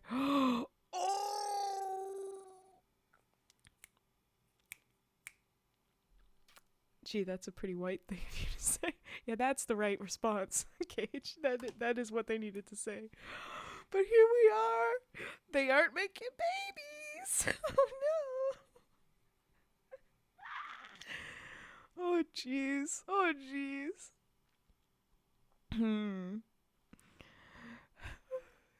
Give Ethan time, I say. Oh jeez. He got to do first all the tricks that white girl in Calgary showed him. Ethan, he know how babies made, but with Mad Etta's medicine in him, he get babies anyway he do it. Oh! Ethan Wolfchild comes home while we all sitting around. Or sorry, not. Edith Wolfchild comes home while we all sitting around. She look at Brother Bob shivering on the floor. "You cold, huh?" she say to him, and then cuddles up close. I remember Edith being something. She's, Frank Fencepost. He makes a bad face, but I say, pointing at McVeigh, he blood brother now. If Edith likes him, that's her business. I don't think Edith so much likes McVeigh as she don't like Illanna, which is a long time story, so guess she figures to get even on Illanna for whatever wrong she done her. Edith puts her little fat arms around McVeigh and kisses him lots. He come to life and touch her back some. Ooh! She lead him over to the bed and start taking off the clothes that we just put on him. No! Oh my god. I need to cough. Oh my gosh. We are getting all the tea on this. I know I'm getting loud. I'm so sorry, but oh my god. Oh my gosh. Okay. Go away, you guys, she says to us, but we don't. They get under the covers. Edith is do a lot of moving around, but I think I can hear Brother Bob's teeth still chattering. He's still too cold. Before long, Edith gets out of bed and starts putting on her clothes. McVeigh, looking very sick, wraps a blanket around himself and sits on the sits on the oven door. The cabin gets a little warm by now. Ethan comes running into the cabin. He's about a foot taller than he was over at Mad Etta's. He's feeling better. So I know without asking that all has gone pretty good over at our place. He smile a lot on Robert Fire Chief. Oh boy. We are blood brothers now, he tells him a few times. Oh, ick. The second meaning, ick. Okay. Ethan sure feels big to tell him this. Fire Chief just sits stupid on the oven door. He has eyes like a dead owl and burps a lot. Oh no. Oh gosh. Next morning, McVeigh is very pale, even for a white man, very quiet, and looks some smaller than when he come. He also has a cold, for which Illanna is very mad on me and the boys. Me and the fence post boys say goodbye to him in his Indian name, and he seems some pleased. Fire water plenty bad, he say, and try to laugh, but we can see it hurt his head to do that. Oh. Ethan saunters by and smile on Illanna. Oh no. He tells Illanna personal things again. Next time you come, bring lots of babies, says Ma. They is all ready to go, but the fancy car won't start. Oh no. McVeigh look under the hood and wants to know who the hell took off with the distributor, but we all say we don't know much about cars. And maybe the kid's been playing with it or something. We borrow Louis Coyote's pickup again and drive them to catch the bus at Hobama Crossing. Illanna, she real quiet and look at us like we cow chips or something. McVeigh, he say wounded knee gonna look like a picnic when he gets through with us. Oh, wow. Okay. I think he even say he gonna write his MP. Oh, God. MP, for those of you not from Canada. Member of Parliament. It's like, I'm gonna write the governor if you're American. Anyway. Next morning, a whole string of cars come up the road into the reserve. There's the big white tow truck from Wetaskiwin. Hey, since when they here? A car full of RCMP and about 8 guys in suits and hats who look just like Brother Bob. They move right along, and we barely have time to tear the culvert out of the slough, so they have to walk up to the houses. Ethan, he be with the fancy car, about 8 miles back in the hills. It funny, but all of a sudden, today, none of us speak English very much. 8 big guys? Did I say big guys? About 8 guys in suits. They're joking now. They don't know English. Oh, okay. Well, then I don't know what's going on. We never heard of anybody named Ethan Firstrider. And the ermine skins all moved away a long time ago. To Calgary, maybe. Cars? No, we ain't got no cars. One old pickup truck around sometimes, but it down to the rodeo at Drumheller for a week or so. They all finally go away, shaking their heads and saying how dumb we are. Don't worry about me. Yeah, I figured it's just a reference. I don't know, but did you catch that? The folks are giving them, we don't know anything. And then the RCMP and the finance guys and the tow truck dude, they all finally go away just shaking their heads and saying that we're dumb. Well, that's the point. It worked on you. Ha ha ha. Illanna write to us to say we better send back the car or she never have anything to do with us again. But we know she don't stay mad with us forever. She write again in a few months to say she gonna have a baby. You think that don't get a celebration? Me and Ma and Ethan borrow the truck, load Mad Etta in the back, and go to Wetaskiwin. We set Etta on her 2 chairs together at the Alice Hotel and buy her lots of beer. Illanna sends us a little white card when the baby come. A boy, they call him Robert Emineskin McVeigh. He looks like Ma, say Illanna. Everybody counts their fingers, and sure enough, it's within a week of when she was home. We have another celebration. Everybody, they shake hands with Ethan Firstrider and give drinks to Mad Etta. Everyone is very much proud that Illanna have an Indian baby. All us guys learned to drive in the fancy car. It got the muffler torn off and pretty well shot to hell by now, but Ethan still drives everybody around the the reserve in it. I'm not so sure anymore that it is such a funny thing that I have written about, but if it gets me a job with the tractor company, then I guess it is okay.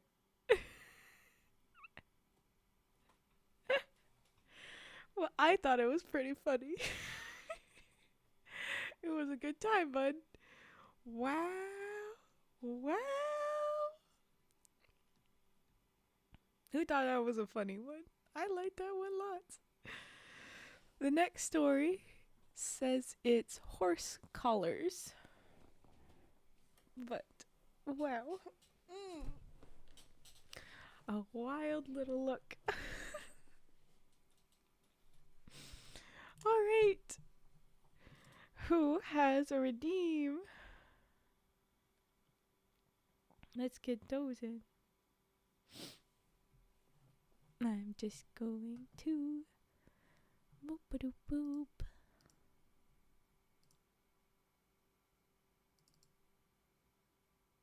Sniffs, you got it. I was just moving that. So that works perfect. Alright, I'm gonna quickly cough off mic again, because I keep doing it. Alright, sniffs in time.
There was our sniffs. Now we'll do our page ruffling and move straight to that. Can I please get a mod?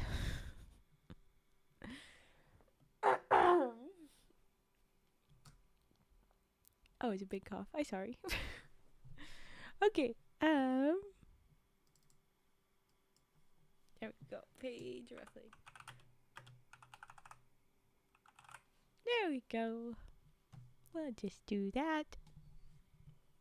As usual, we start with the one little book, stiffer papers, and then the big fluffy book after. Okay, here we go.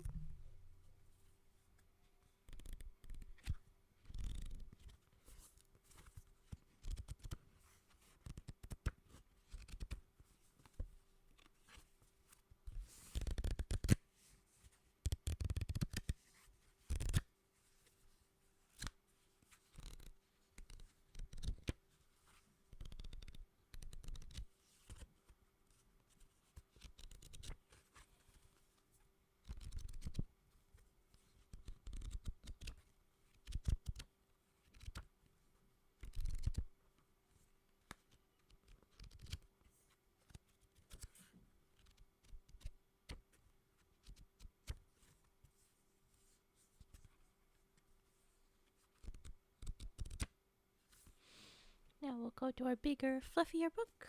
Here we go.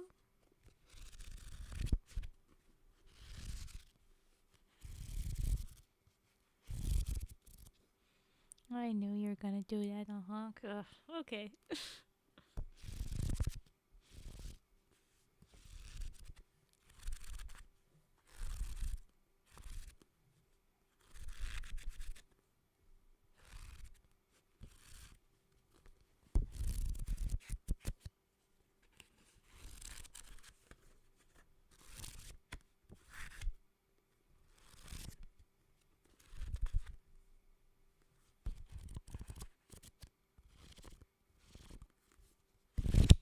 Ooh, sorry, that one slipped. Very loud. I'm sorry.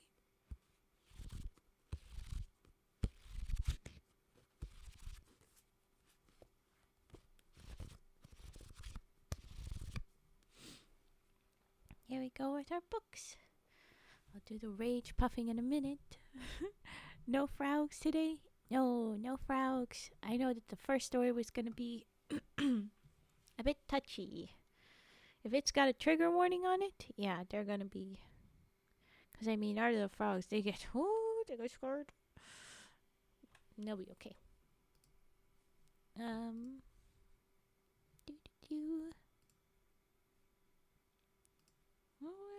there we go. Rage puffing time. No puffing. There we go. To rage puffs. Brace myself.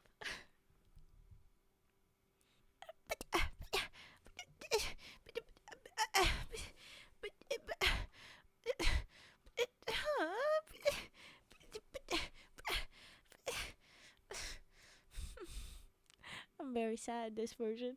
Oh.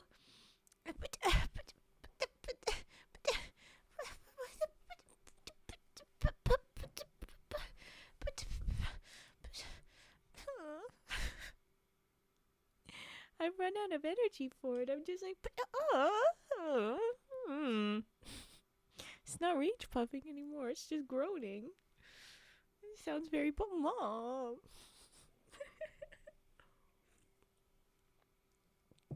All right, but they're rage puffing.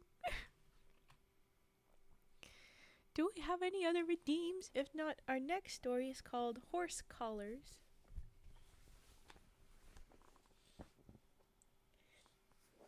I think it's a first that I end with like no laugh on the rage puff, and I just like turn into a but mom. I don't have it. The energy is gone. I'm much more low energy. Oh, then what was the first? I've been on the internet too long. I did not think you were gonna say collars. Oh, that. Yeah.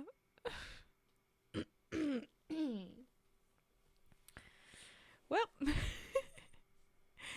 that's what the title is. Don't know what to tell you. But alright, I guess we're gonna go on to that story. And I have a feeling this might be our last story, and then we'll do more triggers at the end. But, we'll see. Okay, here we go.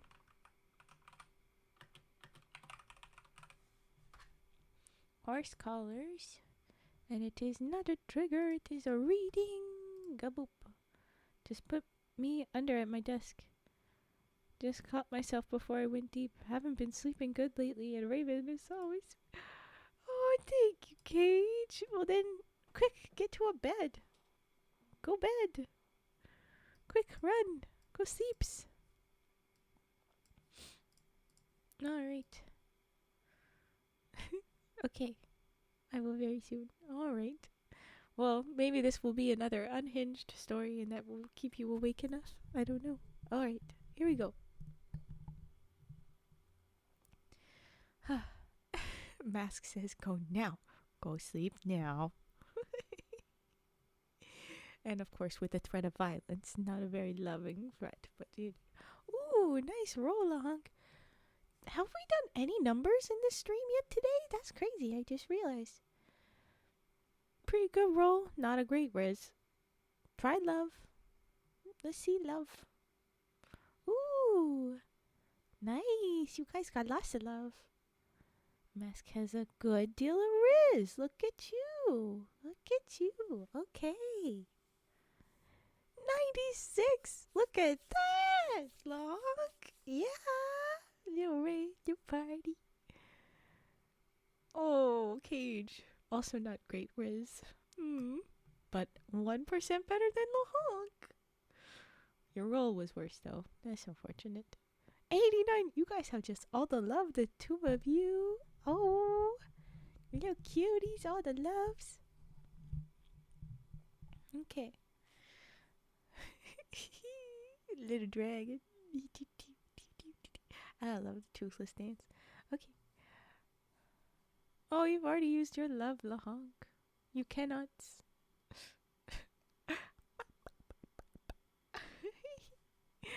Okay. Horse collars. Here we go. I go.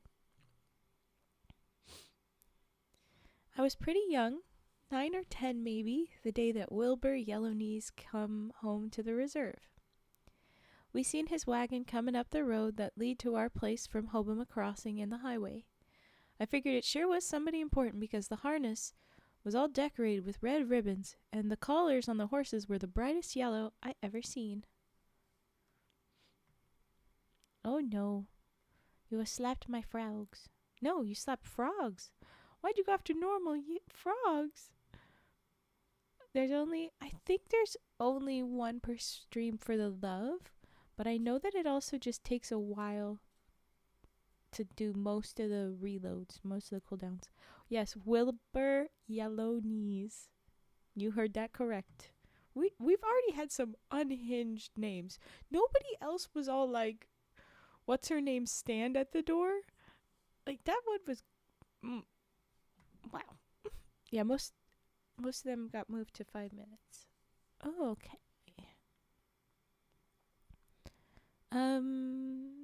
Oh, yes. Bright yellow collars on the horses. I need proof that I don't love LeBlanc. Oh, no. The love and Riz are longer. Yes. Okay. Papa, he come out of the cabin, and I stand behind him in the yard and watch the wagon rumble up the hill. My sister Illanna is peek around the cabin door, and she hold onto the hand of Joseph, my brother. He older than me, but he had the scarlet fever when he just a baby, and his mind, they say, is never gonna grow up like mine and Illanna's. Oh, little look into the family there. By God, says Papa, it's Wilbur Yellowknees and his girls. And he walked down the road a bit to meet them. There are 2 gray horses pull the wagon, which has got a big box made out of planks on it with canvas over the back part of the box. I sure figure that Wilbur Yellowknees must be even a city Indian because he wearing a suit. It a black cloth suit, and he got a round black hat on his head, and his hair be in braids down his back, and tied up with red ribbon the same as the horses got on their harness. The kids come out from their other cabins and stand around, look shy at the pretty ribbons and yellow horse collars. Our horses got collars too, but they only got black leather, and they all worn so the horsehair stuffing is fall out in lots of places. They talk some about the weather, and Wilbur say they been down Red Deer way for a long time now, and that they even lived in Calgary for a while. He is wear a cherry-colored western shirt, and I sure wish I have one like it. Oh, a bright red shirt with, I guess, the designs on it. Wilbur, he got his 2 daughters with him. They stay in the back of the wagon box and talk and laugh to each other. They are Selena and Gladys, he tell us. Selena is old, 16. Old compared to this guy that's 8 or 10. Fair. 16 or so already. She is chubby and have a round face, and she got braids with red ribbon too. She's wear blue jeans and a yellow sweater, and that show she is most a woman. I guess it's just to say she got the baps. She got the boobas. That's what they trying to say. You can see in the sweater. Gladys is maybe 12, and she wear a pale blue dress made out of stuff I seen the bride wear at a white people's wedding down to Wetaskiwin one time.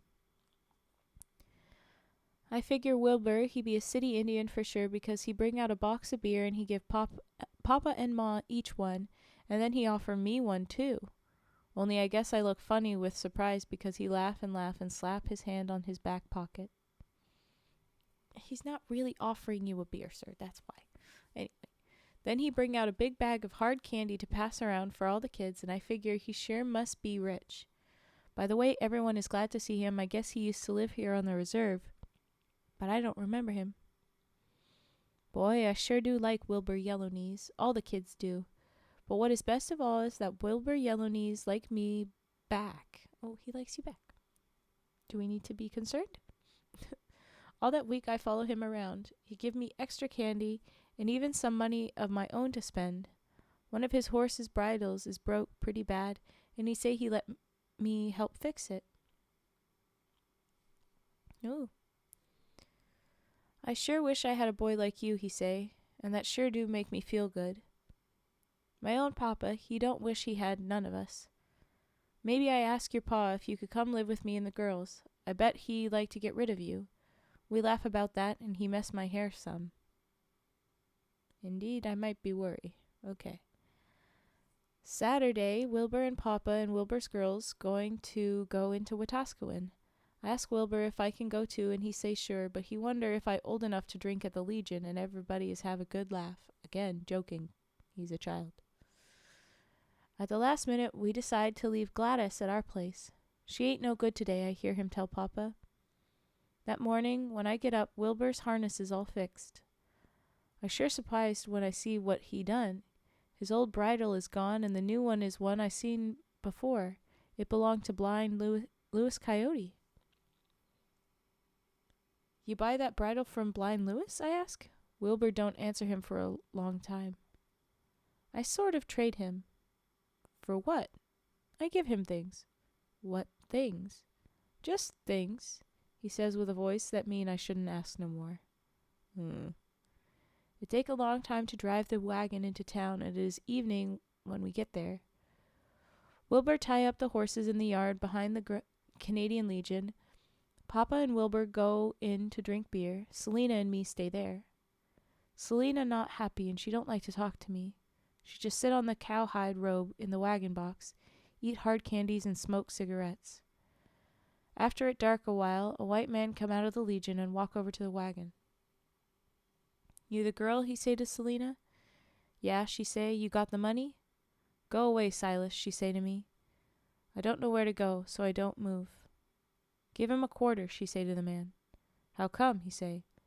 The guy in there didn't say nothing about paying the kid. Just give him some change. The guy looks mean at me, but he pull a whole handful of coins and give them all to me. Go down to a cafe or something, Silas. I find a cafe and have 2 hamburgers and a Coca-Cola. I sit around there until the cafe lady say it time I should leave. On the way back, I meet Papa and a bunch of people. They is all laugh and yell a lot. Kicked us out of the Legion, so he is going to a party, he say. You wait by the wagon. It real warm and kind of smells sweet in the dark. I don't want to make Selina mad at me, so I creep up into the tall grass next to the Legion building. I can hear the music play inside and people laugh a lot and glasses clink. Some more men come out to talk to Selina. After a while I go to sleep. I sleep for quite a while. I get woke up by some yelling. Most of the cars is gone from the lot, and all that is left is the wagon and Selina and Wilbur. You keep some money, says Wilbur. There was only 5 guys, Selina yelled back. 6. 5. They're standing beside the wagon. They argue for quite a while and say lots of ugly things to each other. I don't care what you say. There was only 5 guys, and I give you the money they gave me. Thank you for the follow, unbanned. 1, 2, 3, 4, 5, 6, 7. Hi, Lurking Yoshi. This is getting pretty dark. We have some more dark stuff. Brace yourselves.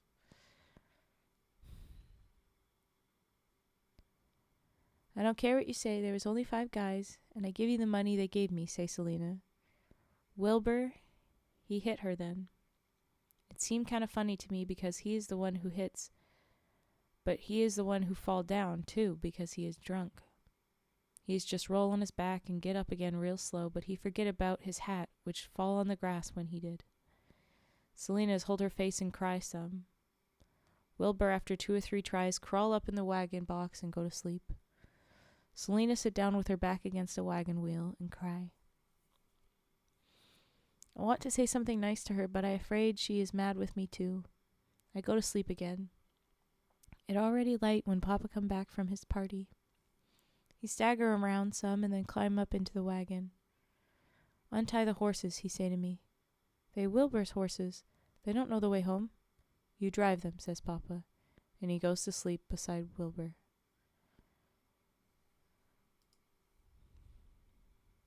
Cute little frogs. Some other time, I'd be real happy driving a team all by myself. But right now I feel bad about a lot of things, especially about Wilbur, who is snore and groan on the floor of the wagon. One of his braids come undone and he got hair sticking all across his face. Selina, she sit up and hold the reins while I lead the horses out to the highway. I never noticed before how skinny the horses are, and they walk always with their heads down.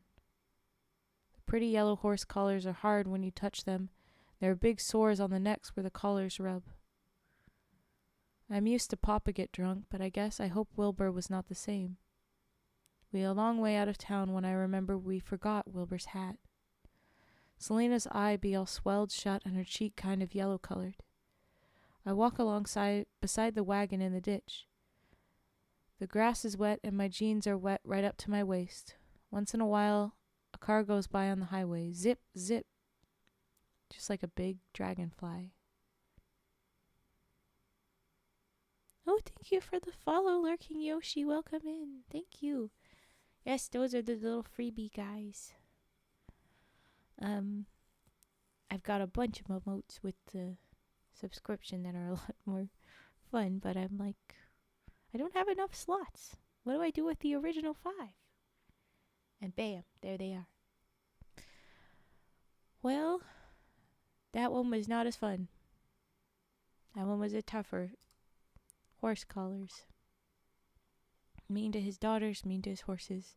But you don't notice because he's such a nice guy with all the candy and all the gifts. Tough.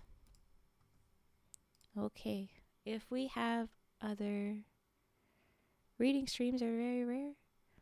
Well, that's what I do for the most part. I sometimes do origami, and then rare for me is games. I don't do hardly any games. I do reads. That's why my name is Obsidian Reads. I do reads. Anyway. Okay. Ooh. When did we have a sniffs? Thank you, 12 Alistair 21. I appreciate the sniffs. We'll get in on sniffs. Oh, I'm glad you like reading streams. This will be a good place for you then. Obsidian Games? When? Among Us? Oh, thank you, Chiquitas. I should try that. But I do not do much games. I don't. Your name checks out. Yeah, it does. It does. Okay. I'm gonna have to Did it go? Yeah, go. Let's do sniffs now, and then we'll do more. El Chiquita's laugh. Okay, here we go.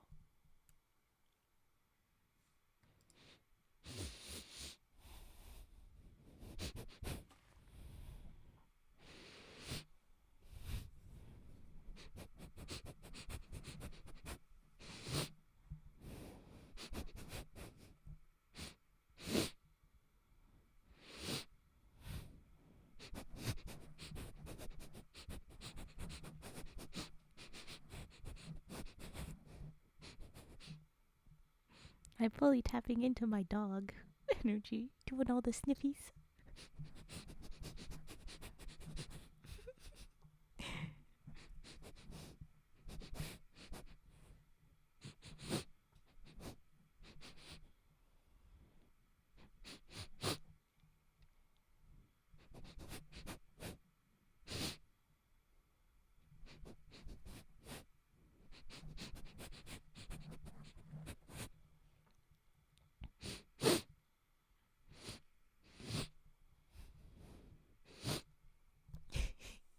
There's our sniffs. Yeah, I was having the dog energy. Can I be a dog for a little bit? No. I am Raven. I am a dear woman. There you go. Title versus species. Okay, but there is our sniffs. Is there an origin story behind my name, friend? Well, I was like Raven black and Obsidian black, but also Obsidian is green, and I like green. So I was describing my reads. What I read is Obsidian. Neither of those are doggo. I'm sorry. Raven sniffed my soul.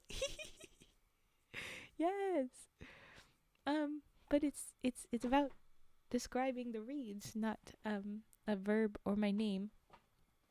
It's Obsidian in color reads. They're black green. That's what it is. It's just nice. I like it. And Raven was taken. A lot of different versions of Raven are taken. Okay. I don't have another request. Any other redeems before next story? That answers my next question. What was the next question going to be? The next story is called Panache. This one This one will maybe be our last story. I thought the last one was longer, but I skipped ahead. Yeah, it was to that.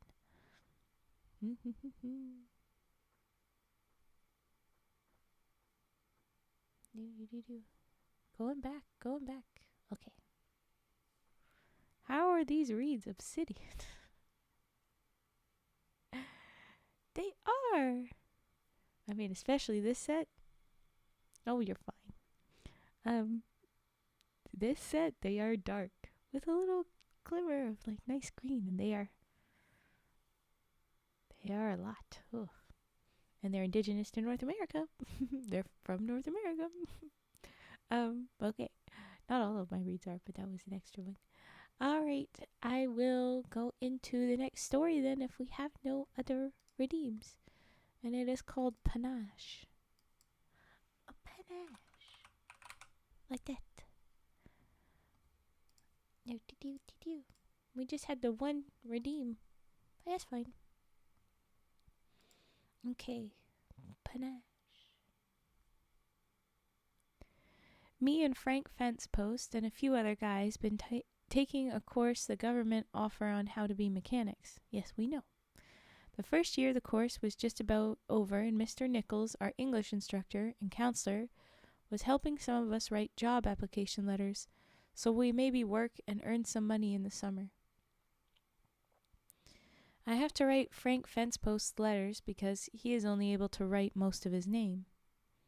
Hey Silas, Frank, he say to me, if we get these letters wrote up, all spelled right and all, wouldn't it be better if we could keep them from knowing we is Indians?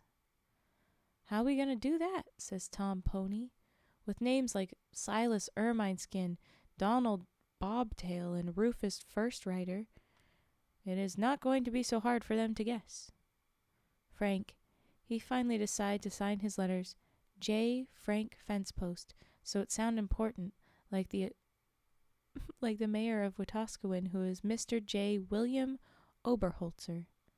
We all laugh a lot about that, but Mr. Nichols, he say that us guys will maybe get to work in a small mill somewhere, but they put Frank in public relations, whatever that is. No, Mr. Nichols is right. Frank's got the right brain for that. Except he's such a chaos agent that I don't know if he'd be able to hold it down. The last talk that Mr. Nichols gave us in English class is one that I never forget. It is Mr. Nichols who get me to write down stories, and he say if I keep on, someday I write some good enough to get printed. His lecture was all about a French word called panache, which he say is, and I write it down real careful, this is in italics, the ability to exude the effect of a plume on a helmet. He show us pictures of knights with big curled feathers above their armor, and he tell us that anybody can act like he got them feathers. If we stand tall and have the right attitude, then we can have panache and look like we warriors wearing a war bonnet and holding a lance, even if we really just got on jeans and a t-shirt. Then we look at pictures of Indian chiefs, and Mr. Nichols say they got more nobility and panache than knights ever had. I make sure I remember what it is he tells us, but I don't figure I have a chance to use it for maybe a long time. Me and Frank and Tom Pony all got hired by a coal mine out near Jasper, Alberta, and a good long way away from our reserve here at Hobama. The mine is at a place called Lusker, what used to be a town but ain't anymore, and the mine ain't underground like you would suppose, but is up top and called a strip mine. The mine is called Cardinal Coal Mines, and Frank, he figures that it must be owned by Indians. We got about 20 families named Cardinal on the reserve, and we guess maybe one of them run it. The nearest town is called Hinton, and the three of us take the bus up there and get us a basement room and board with a white lady who says we should call her Gran. Aww. Her husband runs the movie machine at the picture show, and he say he let us guys in free to all the movies. Oh, nice. That's really white of you, Frank says. Oh, jeez. I kick his ankle. Yeah. And when we alone, I tell him not to make fun of these people, 'cause they is really trying to be nice on us. None of us ever been in a white people's house before. They even got 3 goldfish in a big glass jar. Gran, she serves us more food than I ever seen before, and she says she gonna have to fatten us up, especially Tom Pony, who's little and got hollow cheeks. She say he looks like he never had a good meal in his life. Boy, this is sure nice people, and things look good for us until the first day we start work. What did you just come into? Oh, it's called Panache. It's W.P. Kinsella. Short stories, fictional stories, but based on life on a reserve. It's fun. So everything's going well into their first day of work, I guess. We have to take a company bus about 25 miles out to the mine, and boy do the guys we gonna work with ever look funny at us on the way out. Maybe they don't have no Indians in this part of the country, whispers Frank. Maybe they do, says Tom Pony. I never even dreamed there are places like this mine. They got there what they call trucks, but they is 3 men tall, and the cab sits off to one side like they missed when they put it together. I am almost 6 feet tall, but I don't even come to the top of one wheel. These trucks go up and down narrow little trails and then back up to the very edge of what sure look like hell to me and dump their load. The rocks go down what the foremen say is over 500 feet into a pit he says been burning for maybe 20 years. There is smoke hang around over everything, make it like it cloudy all the time. We don't have to drive the trucks, and I'm sure glad about that. We just gotta do odd jobs. That is if we ever get to work, 'cause when the shifts change, everybody have a big meeting with the foreman. We don't have to figure too hard to guess that it about us. Ooh. All the men wear bright red coveralls and yellow hard hats, and what with the dust and smoke hang around all over, it sure remind me of a picture I seen of all the devils in hell. We ain't gonna have no so-and-so Indians work here, says a big man with a beer belly and yellow hair. I don't like it no better than you, Gunderson, say the foreman. Assholes. Then he goes into a long story about how the government gives money to the mine, but if the mine takes the money, it got to hire some guys like us. They argue for a long time.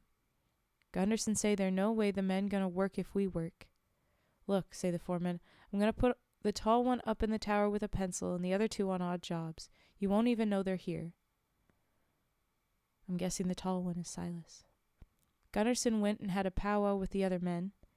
As long as they don't touch none of the equipment, we don't want them to screw nothing up. It's dangerous enough here without guys like that working on our machines. Bunch of racist assholes. What fun. I can tell right then that we ain't gonna get to do no mechanic work, even though that's what we've been trained to do for the last year. I think they is afraid of us, say Frank. Should I show them my knife? The Gunderson guy's hair should look good on my belt. Don't joke about the frickin'... Stop that, Frank. We need less of that kind of talk, Frank. What happens is we don't get to do much of anything. I count the loads each truck dumps.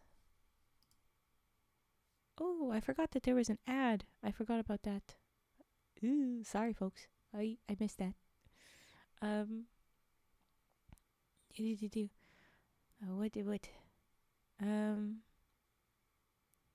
I count the loads each truck dumps, but some other guy counts them too.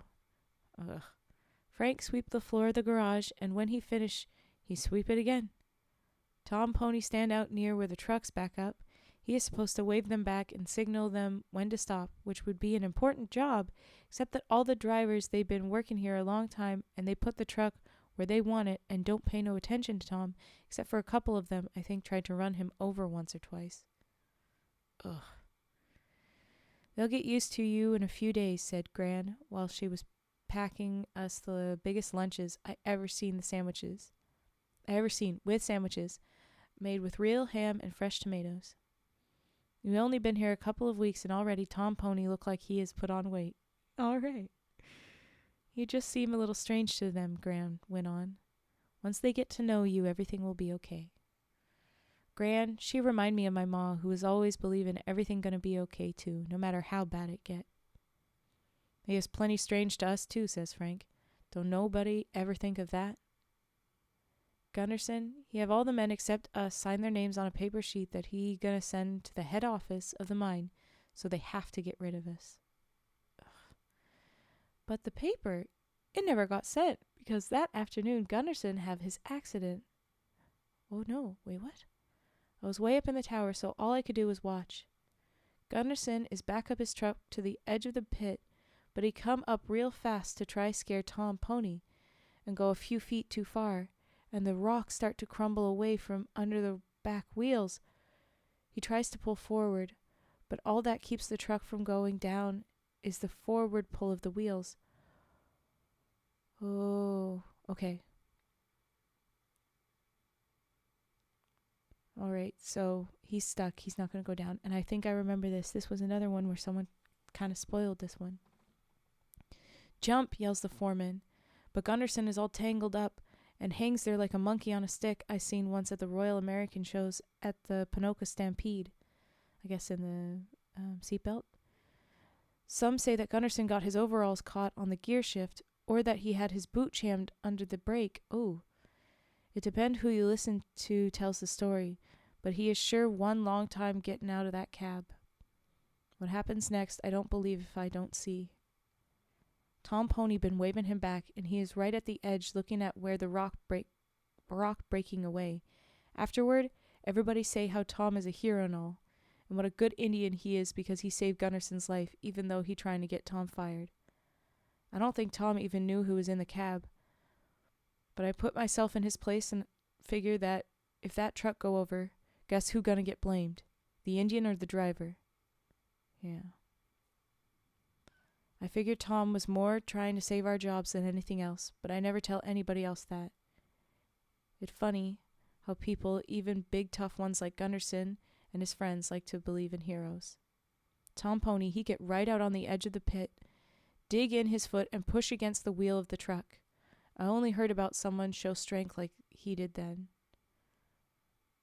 On the reserve, they tell about one time Moses Lewis rolled his Volkswagen on top of himself, and Mrs. Lewis, she picked it up off of him 'cause she was the only one around, and if she didn't, he'd have died. So I guess Tom Pony had the same thing. That big, gotta be strong moment. Jump, the foreman keeps yelling, and someone is climb up and pull on Gunderson's one leg that hangs out the door. But no one goes back to help Tom Pony. He just pushes against the back wheel and from way up here, I can tell that for a few seconds that truck stops crawling backward. Those few seconds give Gunderson enough time to untangle, and finally he is jumped clear. Tom Pony ain't so lucky. He got no place to jump clear to, and the rig goes over the bank and takes Tom with it. That night we is all sit around the bar down to the Timberline Hotel in Hinton. Gunderson is our best friend now, and so is just about everybody else. They sure buy us a lot of beer and say what good guys we are. Gunderson say that there should be a memorial of some kind for Tom Pony, even if they never going to be able to get his body up out of that burning pit. He passed the hat around the bar and collect a whole lot of bills, mostly 10s and 20s. We're going to buy a stone and put it on the side of the hill by the mine entrance for everybody to see, Gunderson say. Everybody is some happy. Hey partner, Frank say to me, you figure they figure if they buy us enough beer, it's gonna bring Tom Pony back to life? It's just gonna get away with the guilt. Me and Frank went with Gunderson the next morning down to the tombstone place. Gunderson talked to a man in a suit and a bright red tie who pointed out the different stones in the yard. This here's the best we can get for the money we got, Gunderson says finally, pointing at a shiny black stone with what looked like little flecks of gold in it. It's okay with me, I say. It'd be better if we give the money to Tom Pony's mother, but I don't say that. What do you want on it? Say the man in the suit. Why couldn't we just take the stone back with us to Hobama, say Frank. We could take it on the bus. I buy it a ticket myself and it can sit beside me just like Tom Pony did on the way down. I was trying to think of what to put on the stone. His name, say the man? Tom Pony. Tom is... No, just Tom. Date of birth? Frank and me looked at each other. He was 18, I said. You want an inscription? You get up to 6 words free. I couldn't think of anything for a while. Then I remember Mr. Nichols' last lecture to us. Panache, I say. What's that? Said the tombstone man, who was making notes with a pencil in a scribbler. It is what I want on Tom Pony's tombstone. Panache. I had to spell it for him about 6 times before he got it right. What is it anyway? Some kind of Indian word? Yeah, I think it is, I say. It's a French word. Oh, it's a tough one. That one was shorter again than I thought. How are they all shorter than I thought? Or maybe I'm focusing harder than I thought. Yes, that is it. Panache. Ooh, another one to really get me. Not quite tear, but got me.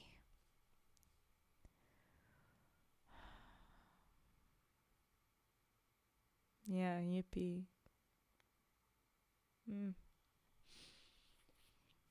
Oh,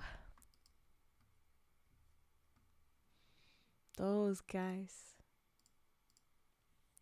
And yeah, our Silas had the right thought. Probably better to give back. Oh no, I thought you were being sarcastic yourself. I'm good. It's good. Oh, toughie. It would have been nicer to send it down. Wow. It's funny because the way he wrote it, it doesn't show all that much. It's not the way that you expect. He's not saying, and we were real upset. He says it without saying it, that Frank was really grieving and he's angry at them. And yeah, I had to insert, they just want to get rid of their guilt. But I liked Frank's line a lot. That one bites. You know what? I'll read it again. Hey partner, you figure they figure if they buy us enough beer, it gonna bring Tom Pony back to life? Ooh. Ooh. Take that, folks. Okay. I see no redeems. And I've got a next story. I don't know what it will be, but it's called Butterfly. Butterflies, sorry. So we could just run straight into butterflies if nobody has any redeems. Hopefully, it changes the vibes a little bit because I'm in a little different mood. But that's what I want to know. I hope it is. You know what? Let's see.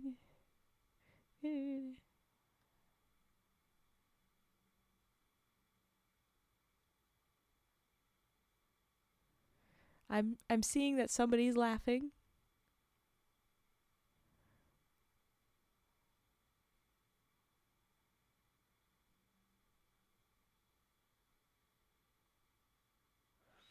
Ooh, that's maybe not laughing. I think everyone is sleeping. That is very possible.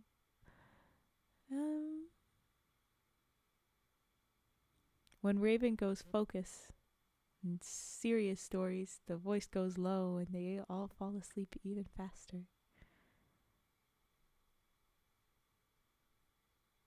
That one doesn't sound so great.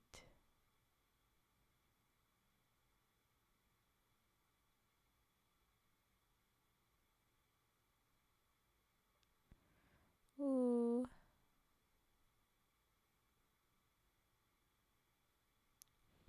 I'm gonna guess that one is gonna be a little bit harder. It's not gonna be quite so fun, but I don't know. We do have some redeems, so I will do A little bit. Oh, it's hydrate, stretch, and panache. Wait, Cage, why are you awake? Go to bed. Go to bed, Cage. Precisely. Precisely. And I hydrate. I promise. I'll extra hydrate, actually. There you go. And then I stretch. Okay. Ooh, good stretch.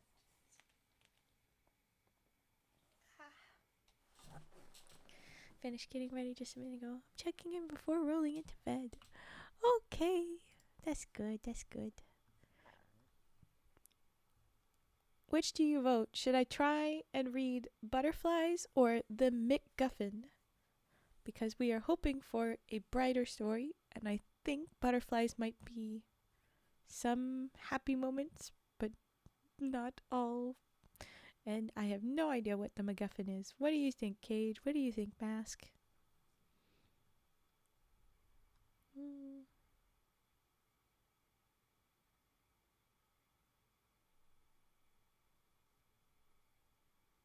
A McGuffin is a trope. So that sounds like that's going to be funny then? Top chicken serves by emotions, but usually lacking intrinsic importance. Well, look at you. All right.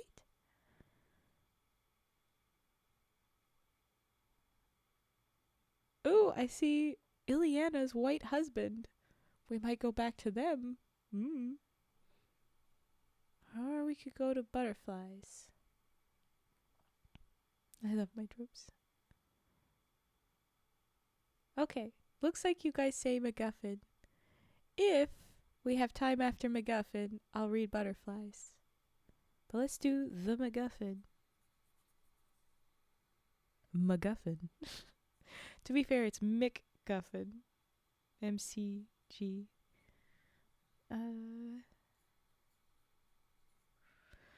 But there we go. Evil yawns. Okay. Let's do McGuffin. The McGuffin.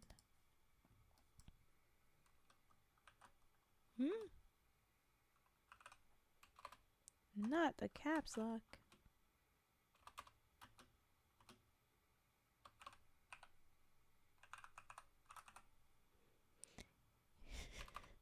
Yeah, I didn't call y'all out on it, but that's what it could be related, might not be.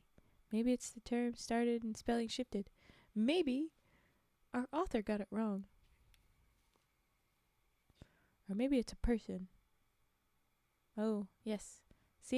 I see it, and I'm going to change this. It's spelled like that. It was in all caps as the title. I'm sorry. Okay, good. Sounds good. I'm going to drop my voice into the serious tone again, and then you'll fall asleep for sure. Okay. The McGuffin. On the way to Calgary with my friend Frank Fencepost to visit my sister Illanna, okay, but also always with Frank, okay. I bought a movie magazine at the bus depot in Red Deer. My English instructor and counselor at the tech school, Mr. Nichols, say I should read a whole lot and that make me able to write better than I do. The magazine tell all about how Elizabeth Taylor and Richard Burton going to get divorced again, but I sure don't see how that going to help me write stories. There is one thing I remember from that magazine, though. I tore it out and put it in the pocket of my jean jacket. It about Alfred Hitchcock, the movie man, and how he gave something in every picture he make called a McGuffin. I think you're on the right track, Cage. Mr. Hitchcock say a McGuffin is the thing everybody get all hot and bothered about, like a diamond that been stolen or some secret papers that been lost. Ooh, there you go. Except this one, it seems maybe having a lot of importance. I don't know. Maybe. Okay. I'm not sure if a person can be a McGuffin or not, but while we in Calgary, we lose Illanna's baby for a while, and boy, everybody sure got hot and bothered about that. Especially Illanna's white man husband, Robert McGregor McVeigh. Hi, Devon. Welcome. Doing pretty good. Brace yourself for, I can't tell if this is going to be a fun one or one that's just like a story, boy. Okay. He the only one home when we get to their apartment building, which has a lock on the door and a talk-back machine to call the apartments. I got Illanna's address, wrote down real careful on the back of a cigarette package, and I tell the cab driver, be sure and not take us the long way there. My brother-in-law let us in, but we can tell he sure not so happy to see us. Guess he holds a grudge 'cause a couple of years ago he come home with Illanna once, and he kind of lose his car while we there at the reserve. Also, he don't know, but we sure somebody else make Illanna's baby with her. Would you guys like a drink or something? Brother Bob say to us. Sorry, can we go back to the fact that you maybe called your lost the baby, or is this the story of how we lose the baby? Okay. Would you guys like a drink or something? Brother Bob says to us. Illanna will be home soon. She took Bobby over to her girlfriend's. Okay, so yes, Bobby is baby. Yeah, me like 'em fire water, says Frank. There is something about just being around Brother Bob that bring out the bad in Frank and me. I think it is that my brother-in-law don't know how to make us laugh. How to make laugh. Sorry. He never know when we is tease him. He expect us to act like movie Indians, and we try to act like he expect us to. Brother Bob get ice and glasses from behind their bar, which is all covered in white leather. I have a feeling this will in fact be a funny story about how we lost the baby in the city. Okay. Don't bother Frank with no glasses. We is just drink out of the bottle, says Frank. And he take the bottle right out of out of McVeigh's hand and take a big drink.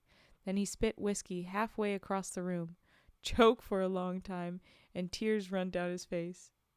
I don't think Frank have whiskey more than a couple of times before. I think Frank was expecting beer, maybe. I don't know. I have mine in a glass, Brother Bob, I say. I think maybe I'll have a beer, choke Frank. Well, how are things out at the happy hunting ground, say my brother-in-law. He yawns. I'm loving that Frank just spat the freaking whiskey across the room, sorry. Anyway, okay, how's the hunting ground? Oh, you know, say Frank, pretty quiet. Last week, Silas, he killed a couple of RCMP guys come around looking for moonshine. We burned up a wagon train and took 20 white men's scalp. Brother Bob, he look at Frank like maybe he believe him and run quick, get him an ashtray. Oh gosh. The point is that Frank was pulling Bob's chain. That was not real. McVeigh, he don't smoke, and I guess Illanna don't anymore either, 'cause there is no ashtray anywhere. And Frank, he rubbing his ashes into the knee of his jeans. Oh, why are you smoking? Okay. When Illanna come in the door, Brother Bob say, Hey, Illanna, look who's here, your brother Cy. Again, he calls him Cy. It's not his name. And Frank post hole. Fence post, say Frank. Whatever, says Brother Bob. Illanna, she glad to see us.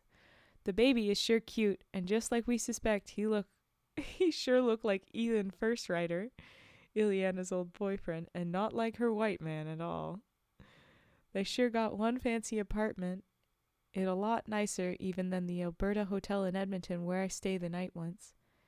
There's carpet everywhere and the furniture look like it just come from a store window. The baby, his whole name is Robert Emineskin McVeigh, is not make shy at all. Mostly he like Frank though. Frank is make funny face, roll his eyes like he drunk, and click his tongue sound like a woodpecker. Little Bobby is smile from one ear to the other and reach out to Frank. Brother Bob, he sort of start to stop Illanna from handling the baby. But from handing the baby, but he don't when he see she smiling. The baby is hug and kiss Frank a lot, pull his long hair and say dada to him. I think Brother Bob liked to pour hot water over both of us before we touched that baby. He does not trust you after the car. Me and Frank and Illanna stay up real late, talk about old times on the reserve at Hobama before Illanna come to the city and marry her white man. Illanna even have a cigarette with us. She say Bob don't like her smoke around the baby no more 'cause it bad for him. I don't have no bed for you guys, Illanna say. Hey, we sleep right here on the carpet, says Frank. Boy, it's softer than my bed any day. Brother Bob already gone to work when we wake up the next day. Illanna, she make up a big breakfast for us. She say that they going to buy a big house pretty soon so that Bobby have a yard to play in. You should move back to the reserve. We got more yard than anything else, says Frank. We figure to go downtown to look in the pawn shops for a while, so we ask Illanna if it okay we take little Bobby with us. She say it okay as long as we back by 5 o'clock when her husband come home from work. But we're gonna have a problem. This is the problem. It been snow some and the streets is all slippery. Illanna get the baby wrapped up in a yellow snowsuit so he look like one of them toys in the store windows. We hardly get off the bus downtown when Frank's boots with the metal heels slip on the slushy sidewalk. Lucky, he fall backward 'cause he slide about 50 feet on his back in the wet with Bobby held tight to his chest. He is some mess when he stop. A white man helps him up. You drunk or what? The guy says to him. I'm just taking this here kid for a ride, mister. Good clap back. The baby is clap his yellow mittens together and kiss Frank. Sure be nice if we could have a beer, says Frank, and I agree. We down by the Queen's Hotel where all the Indians hang around. We've been looking around in pawn shops 'cause Frank, he like to buy an electric guitar or maybe a tape recorder. We ain't got electricity at home, I say. It okay, Silas. I like them 'cause they look pretty. Fair? We go in the Queen's beer parlor, but we just sit down when the waiter come over, say we can't bring in the baby. Don't worry, says Frank. We don't let him drink more than 2 beers, or he get mean and bust up the place. Frank is joking again, but that waiter, he don't figure it funny, and he tell us to get our tails out of there. Back on the street, we is walk by the A1 Speedy Taxi Co. Ltd. They have a little waiting room face right on the street, and a real pretty girl is sitting there.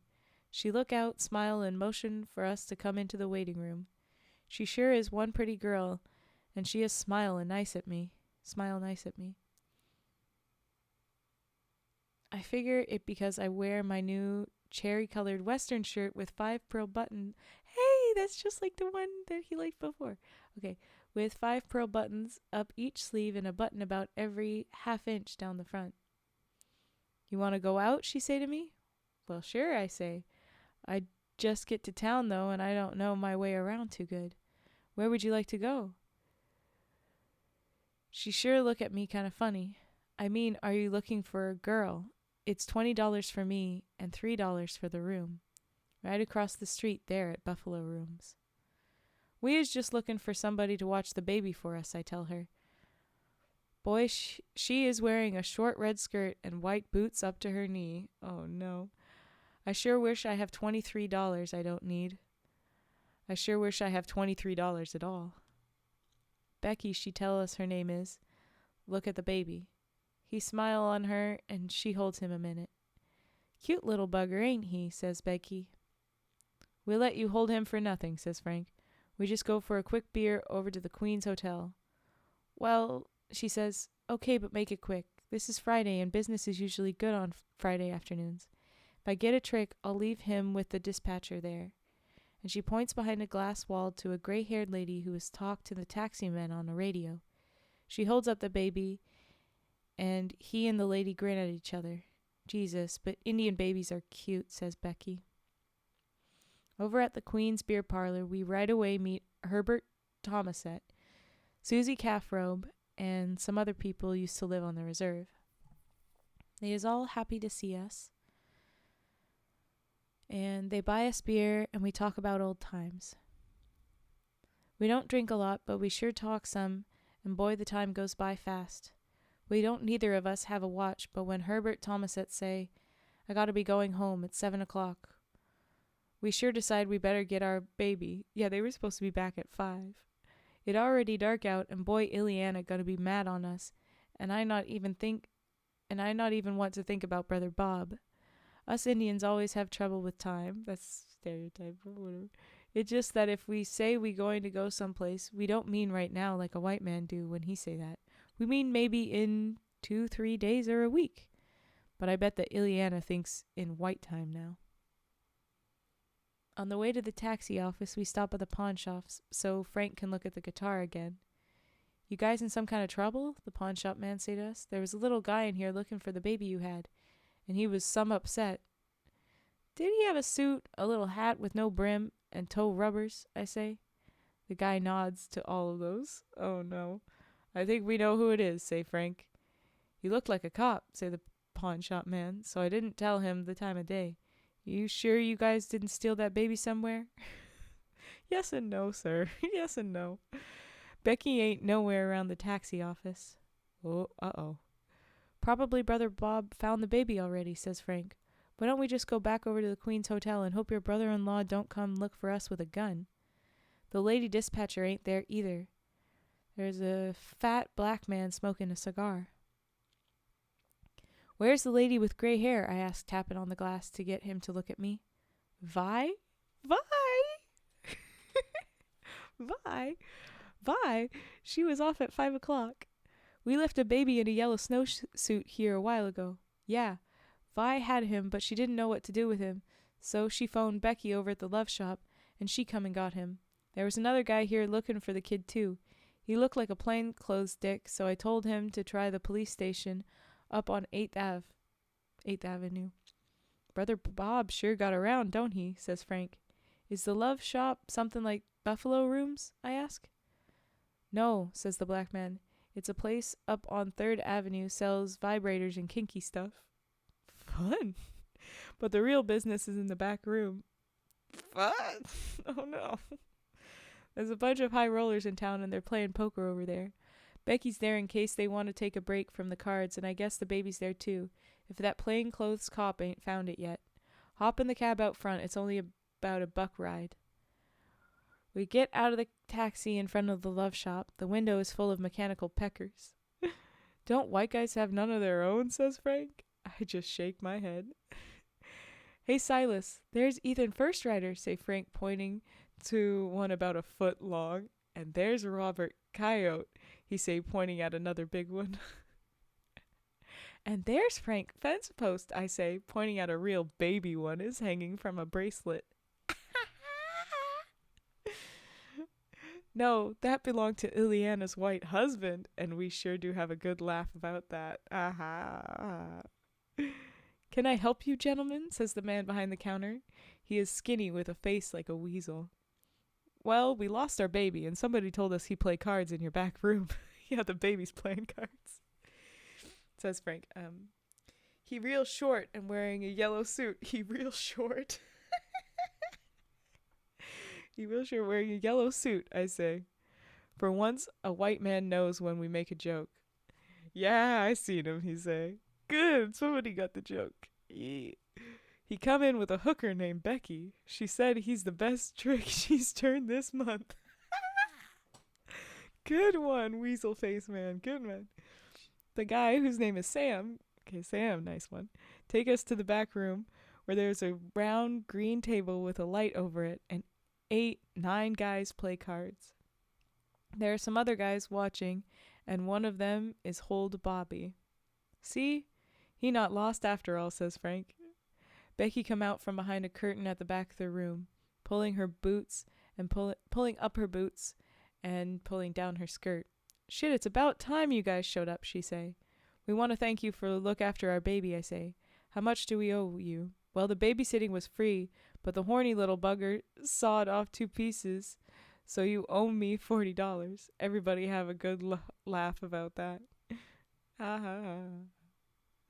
Me and Frank sit on the corner, watch the guys play cards. They bet more money on each hand than I ever seen before. When Becky not busy in the bedroom, she is get us all a drink, and her and Frank is play with the baby. Little Bobby is laugh lots, and Becky is get him a handful of poker chips to play with. He throws them around and tries eat them. Aw. There is a tough-looking man with a bald head and chest like a tree trunk. Bring the kid over here, he growl. Maybe the little bugger'll bring me good luck. He can't make it any worse. Bobby, he don't mind as long as there are plenty of chips to play with. Aw. Poker is fun till you lose. True. But little Bobby is being a little gentleman as you got there. He's just gnawing on his chips like he's not playing. Okay. Get the kid a sandwich, says the bald man to Becky. And she just doing that when Brother Bob busts through the door with Sam, the guy who runs the love shop, hanging on his arm. Where's my baby? He yelled. Then he see me and start for me, but I just point at the table where Bobby is sit on the bald man's knee, eat on half a ham sandwich and some poker chips. Just then, two big cops and a guy who looked like a wino but is really a detective come crash into the room. Leave the money where it is and line up against the wall. Everybody's under arrest. Fuck, no, shit.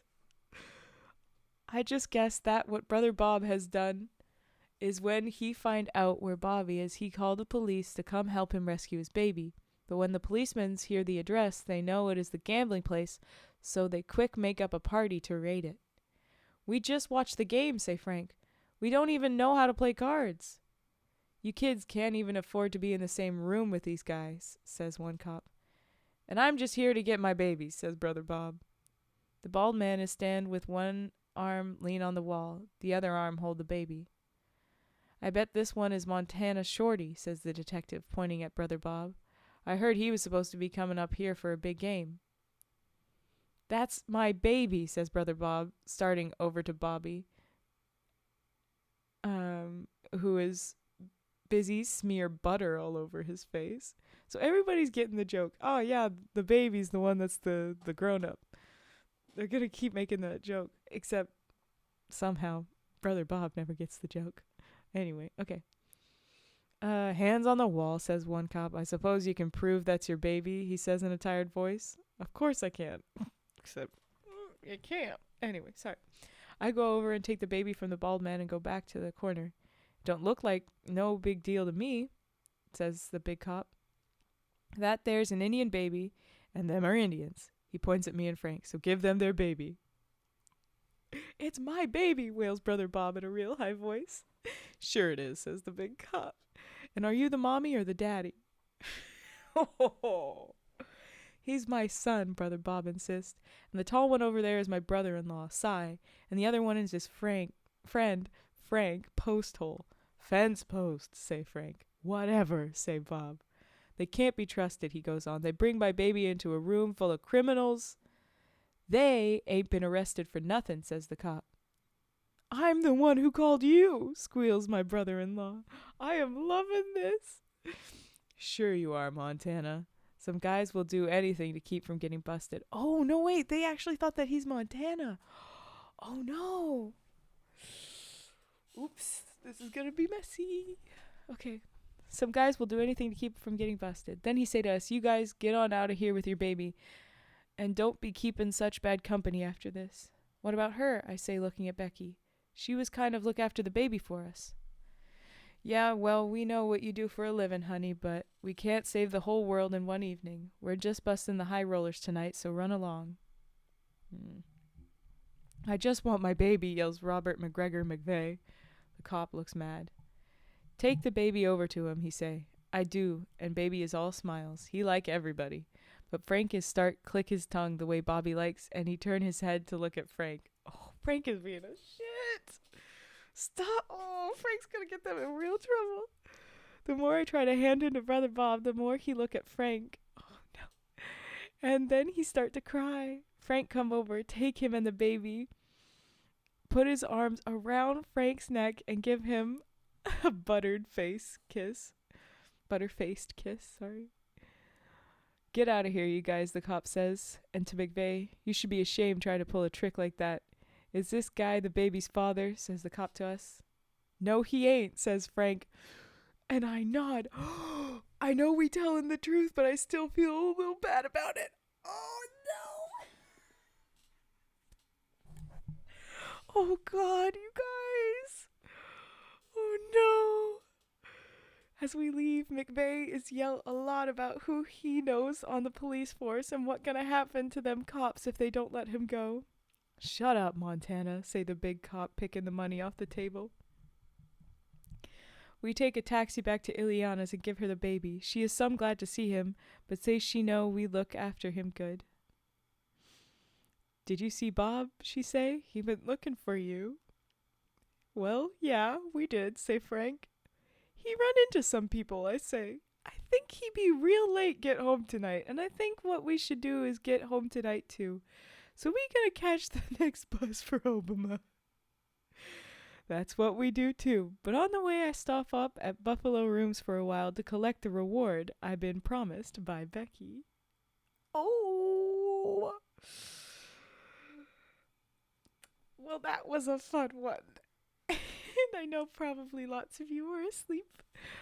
It is after 2. But I want to read Butterflies. It's gonna end the night on a more sour note, maybe.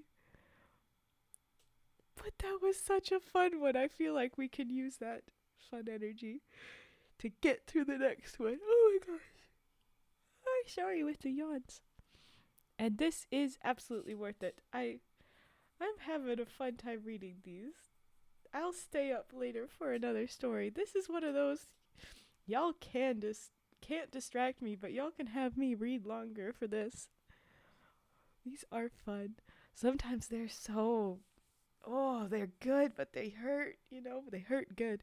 And other times they are such a goofy time. What the cheese? What's the cheese? Cheese slap. I timed that perfect. Cheese slap. Cheese slap. Oh, that's fun. Okay, I'm gonna read Butterflies. We are gonna read it. Oh, yay, card dealing now. Perfect. Do. Card dealing.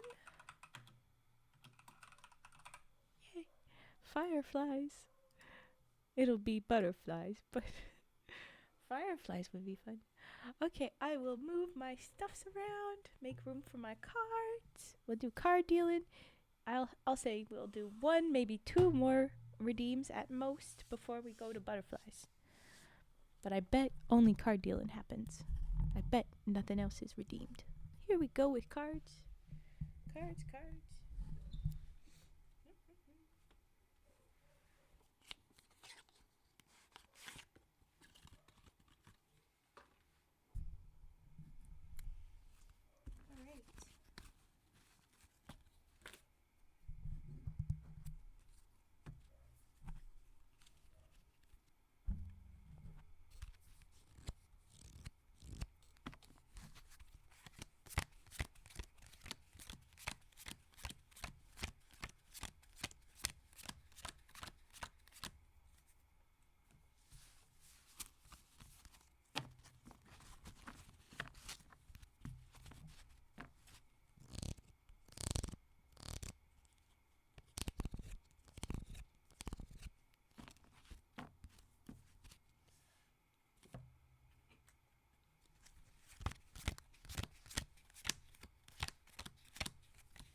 Okay, there we go. There was our card dealing.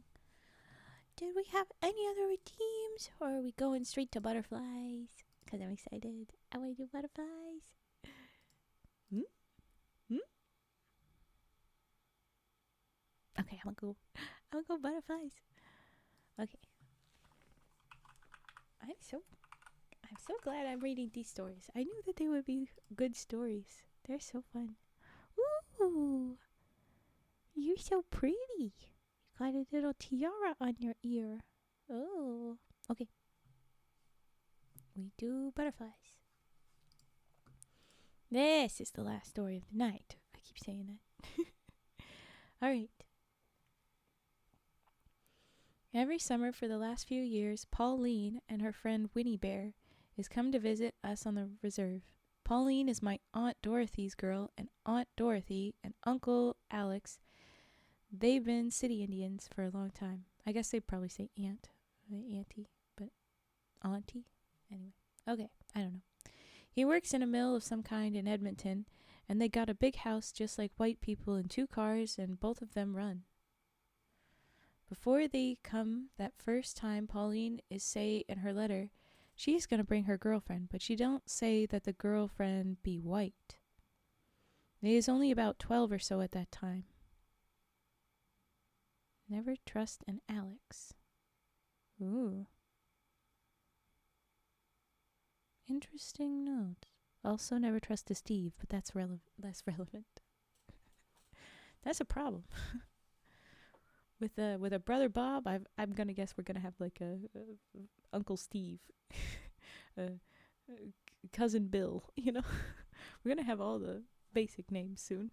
Anyway, okay.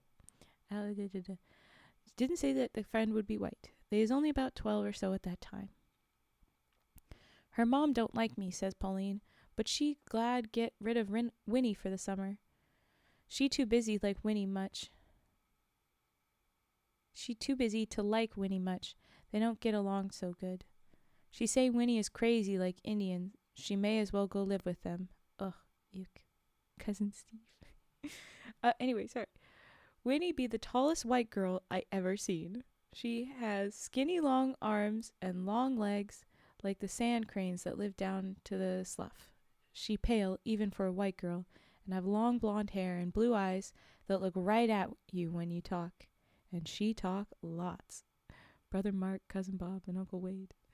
It's Brother Bob, Cousin, insert any of them. Yes. Okay.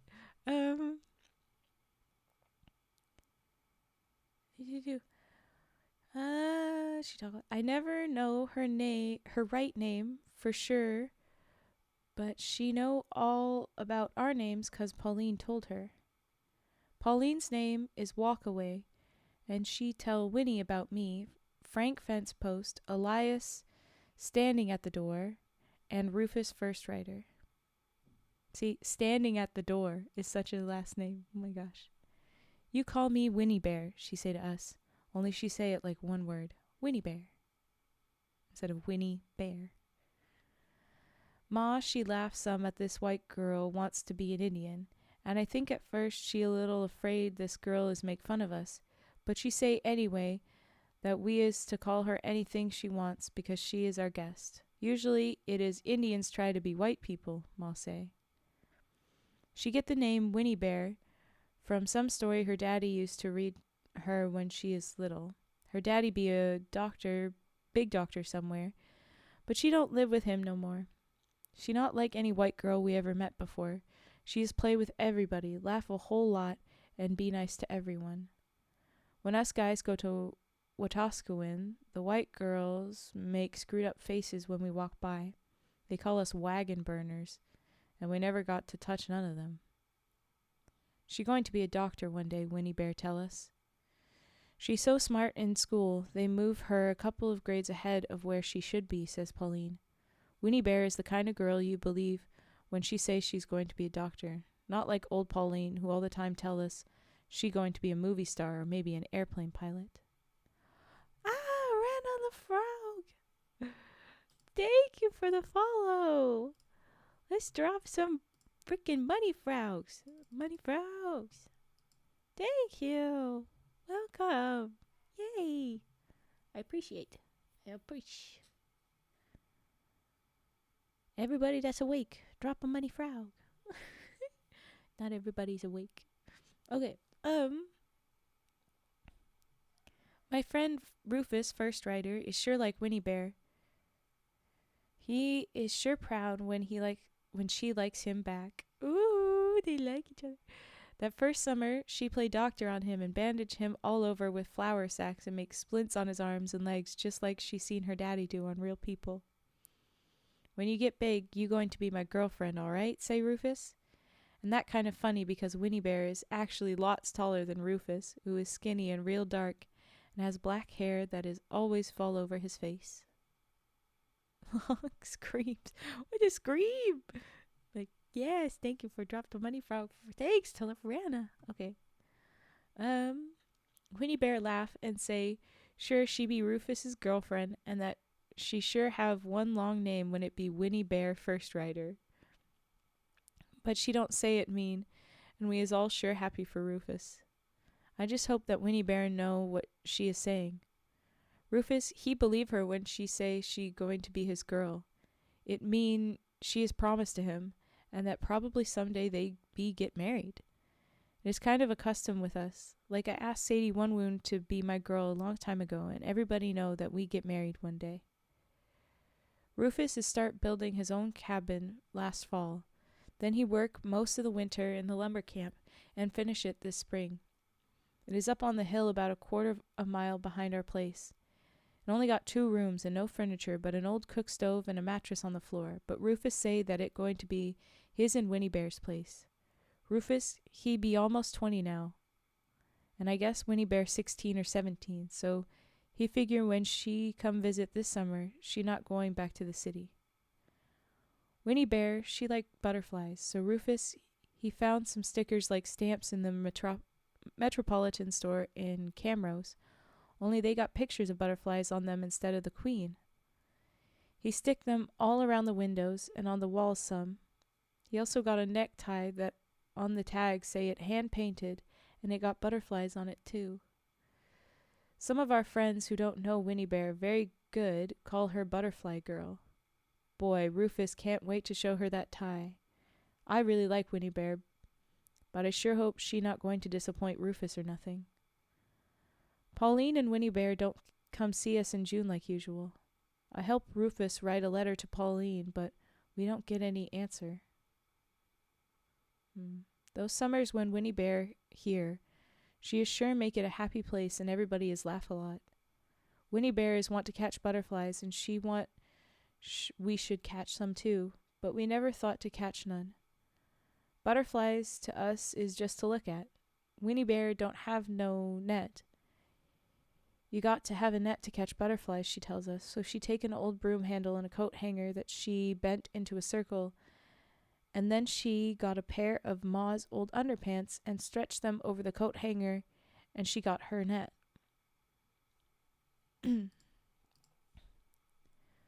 Ma, she is laugh and slap her big legs some when she see that skinny white girl running crazy with them long legs of hers.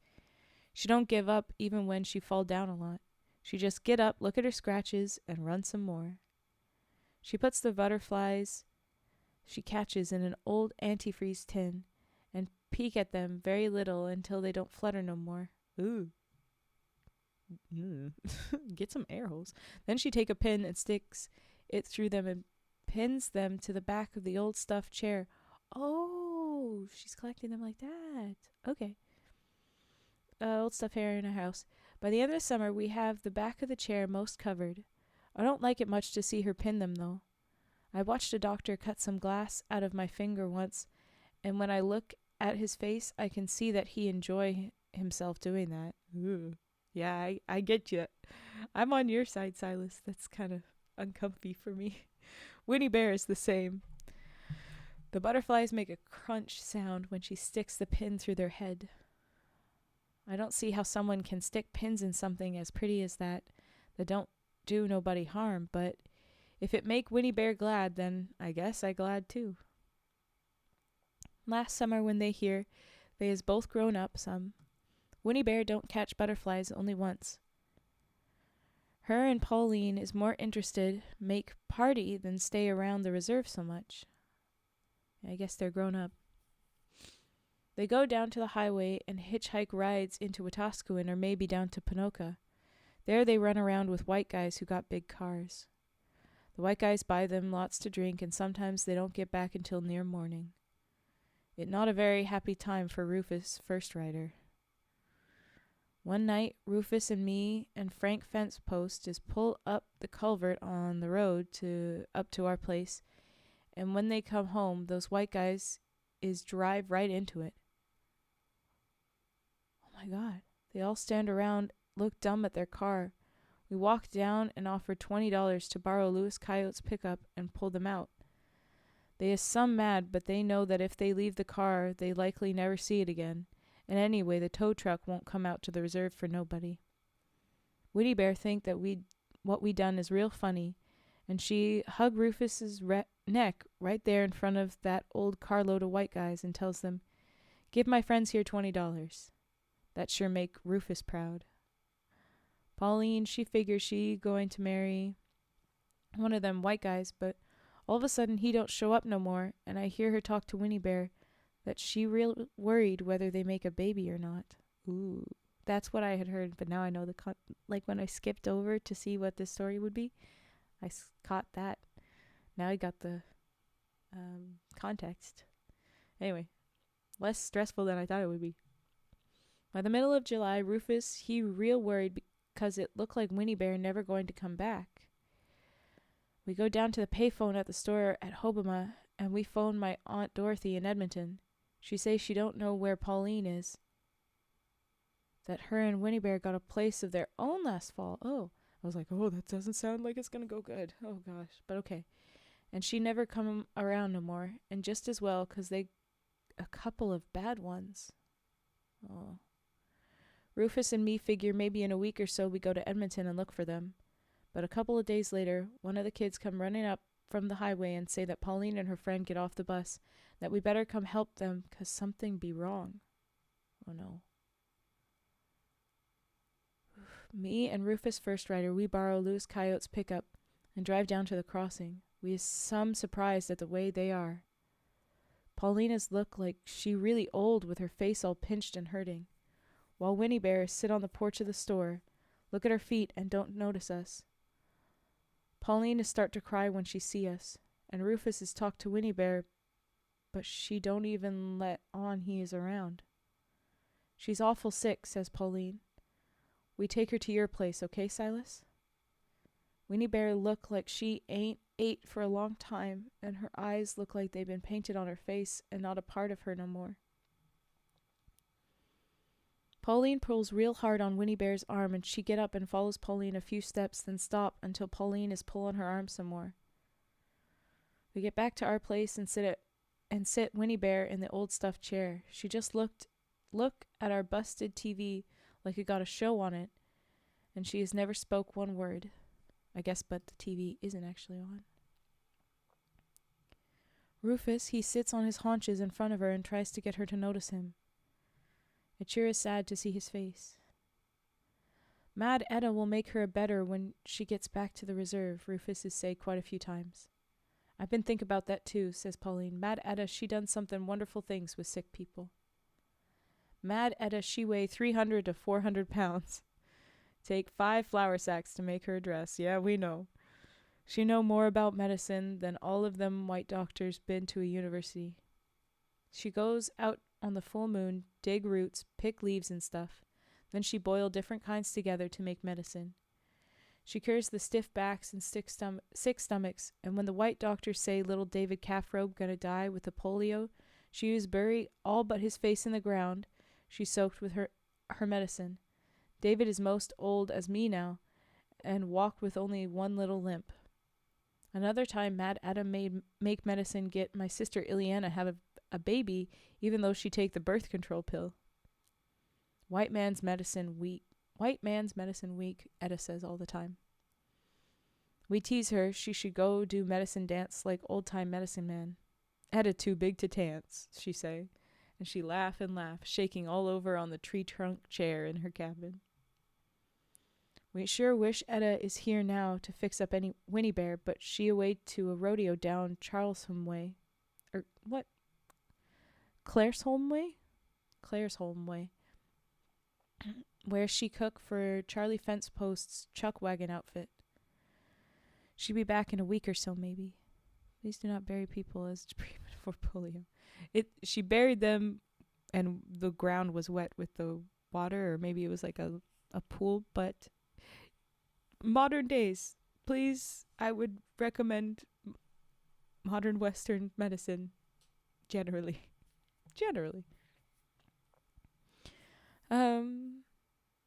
Everybody sit around and don't know what to say.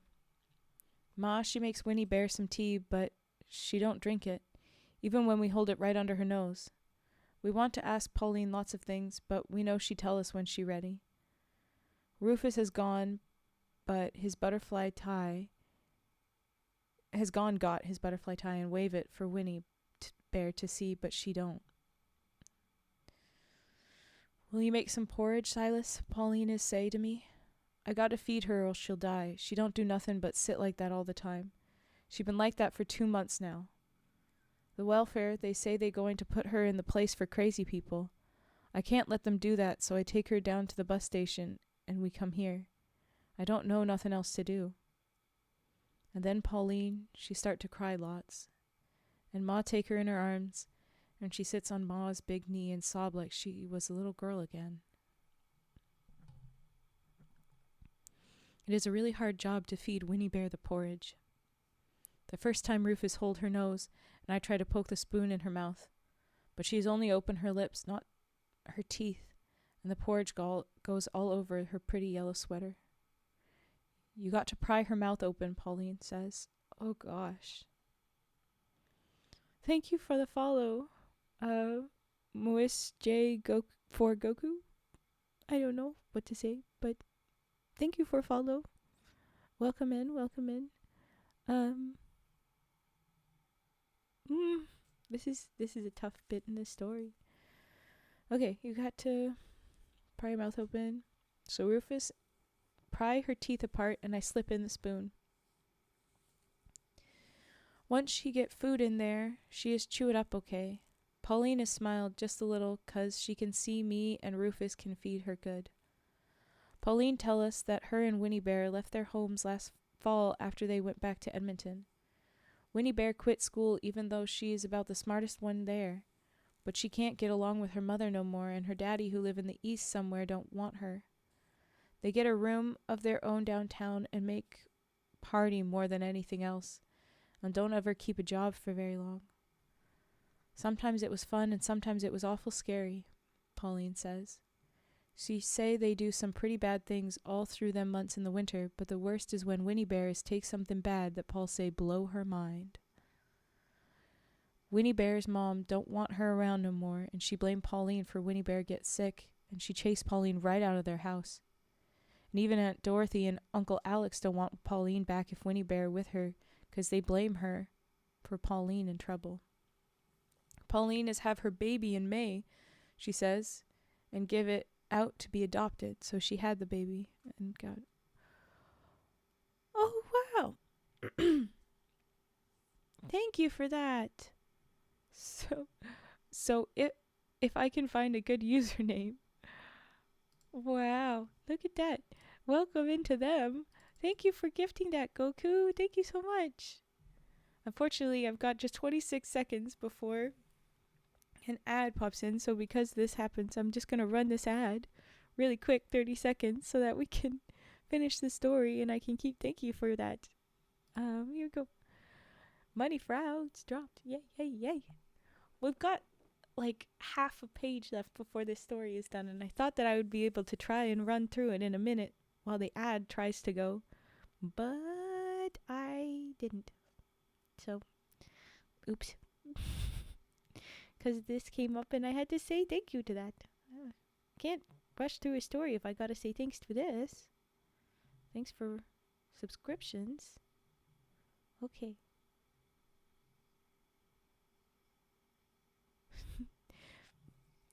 Little salute. All right, that is done. Thanks again for that. Oh my goodness. Thanks again for that sub. Thank you for gifting that to them. Okay. So we had just said that Polly had the baby that she was worried she was going to have, but then left it out, gave it up for adoption. But here we go. Oh my gosh. Thank you for gifting that. Goku, thank you for gifting. Oh my gosh. Okay. Frogs. Frogs. Darth Party Man. That's such a fun name. I can't wait to meet them. Thank you for gifting that out, Goku. You don't need to do this. Thank you. Okay. I swear, just half a page left and the story is done and I won't have my brain split. But thank you for that. Yes, so Pauline had her baby, gave it up for adoption, and I guess my aunt and uncle are city Indians for sure. I expect white people turn out their family like that, but not Indians. With us here, it don't matter what you done. It always okay for you to come back home. Yes, I is my will. It is your will? It is your will to give them out. Well, thank you. Ma, she rock Pauline like a baby, and pretty soon she go to sleep. And when she do, she's look young again. Gosh. I look at Pauline sleep, and I think on Winnie Bear sit so quiet and pretty.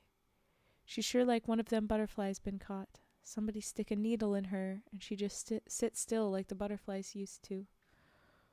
Oh my gosh! To Zach Reeds. I have met Zach Reeds. Goku! Thank you for all of these gifts. What are you doing? Thank you for this. You don't need to do this. This is very nice. Thank you. Lots of money frogs. Please keep money frog dropping for thank yous to Goku. Thank you. I really appreciate it. Thank you. All right. Last little bit. She's looking like the butterflies she used to stick in our chair. She's sure like one of our butterflies. Somebody stick a needle in her and just sit all like the butterflies she used to pin to the back of our old stuffed chair. Rufus, he look at Winnie Bear with love all over his face. He take his red handkerchief out of the back pocket of his jeans and wipe the porridge off Winnie Bear's sweater. He touch her so soft, like maybe she break easy. The end. That was Butterflies. So that one does, it was good to jump to a more happy story in the meantime, because it was gonna get tough. But wow, it was a sweet one anyway that they're looking after her. Ugh. Those were some good stories. I'm so excited to keep reading the rest of these. Oh my gosh. Okay, wow. Thank you again to Goku for the gifts. I'm glad I read those stories. I liked them a lot. I'm excited to read more.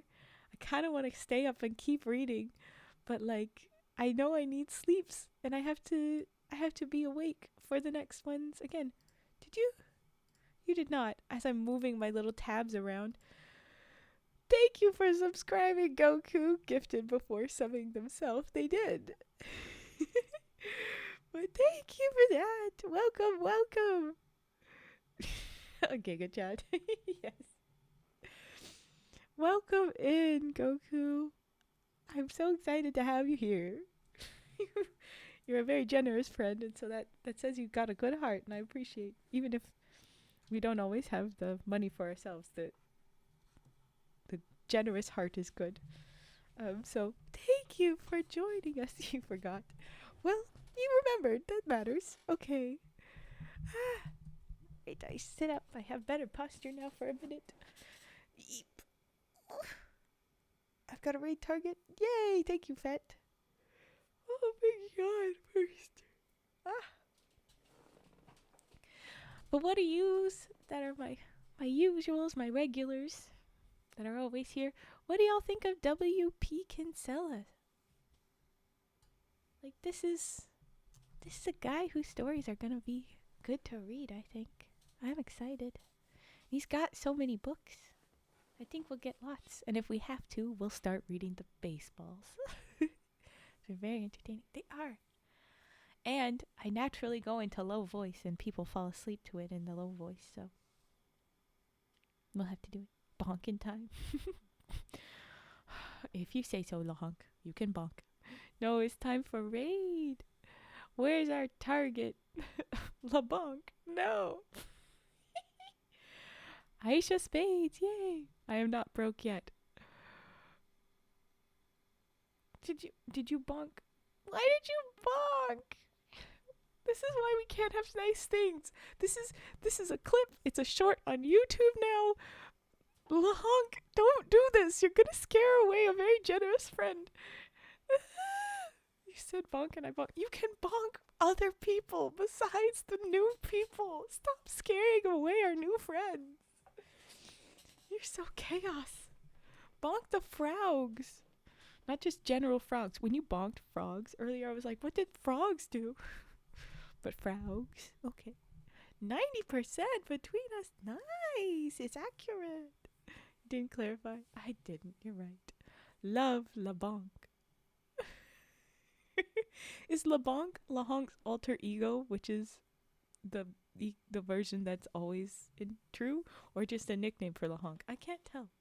Not low enough. I'm sorry. The truth has come out, Mask. You kind of do love LeBonk.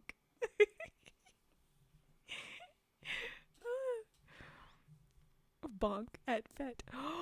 You bonked Fett. Oh no. And wow. There's none love from LeBonk to Mask. LeBonk was stronger than I. And look at our new friend getting bonkin'. Joining in. 2% cry. What, did you want LeBonk to love you, but you not to love LeBonk? Just admit it. You love it. 2% like milk. Love. Welcome to the bonk side. Welcome to the bonk side. All right. We're going to raid over Taisha. And, yeah, thank you everyone for joining. I really am excited about these guys. Thank you for the raid message. Let's get that copied. Ooh, stop moving, everybody. Okay. Boop. I'm going to have lower love than bong. Ah, yes, you wanted to. You wanted to be better. Okay. Slap. Okay, we're gonna raid. Gonna raid over Taisha's face.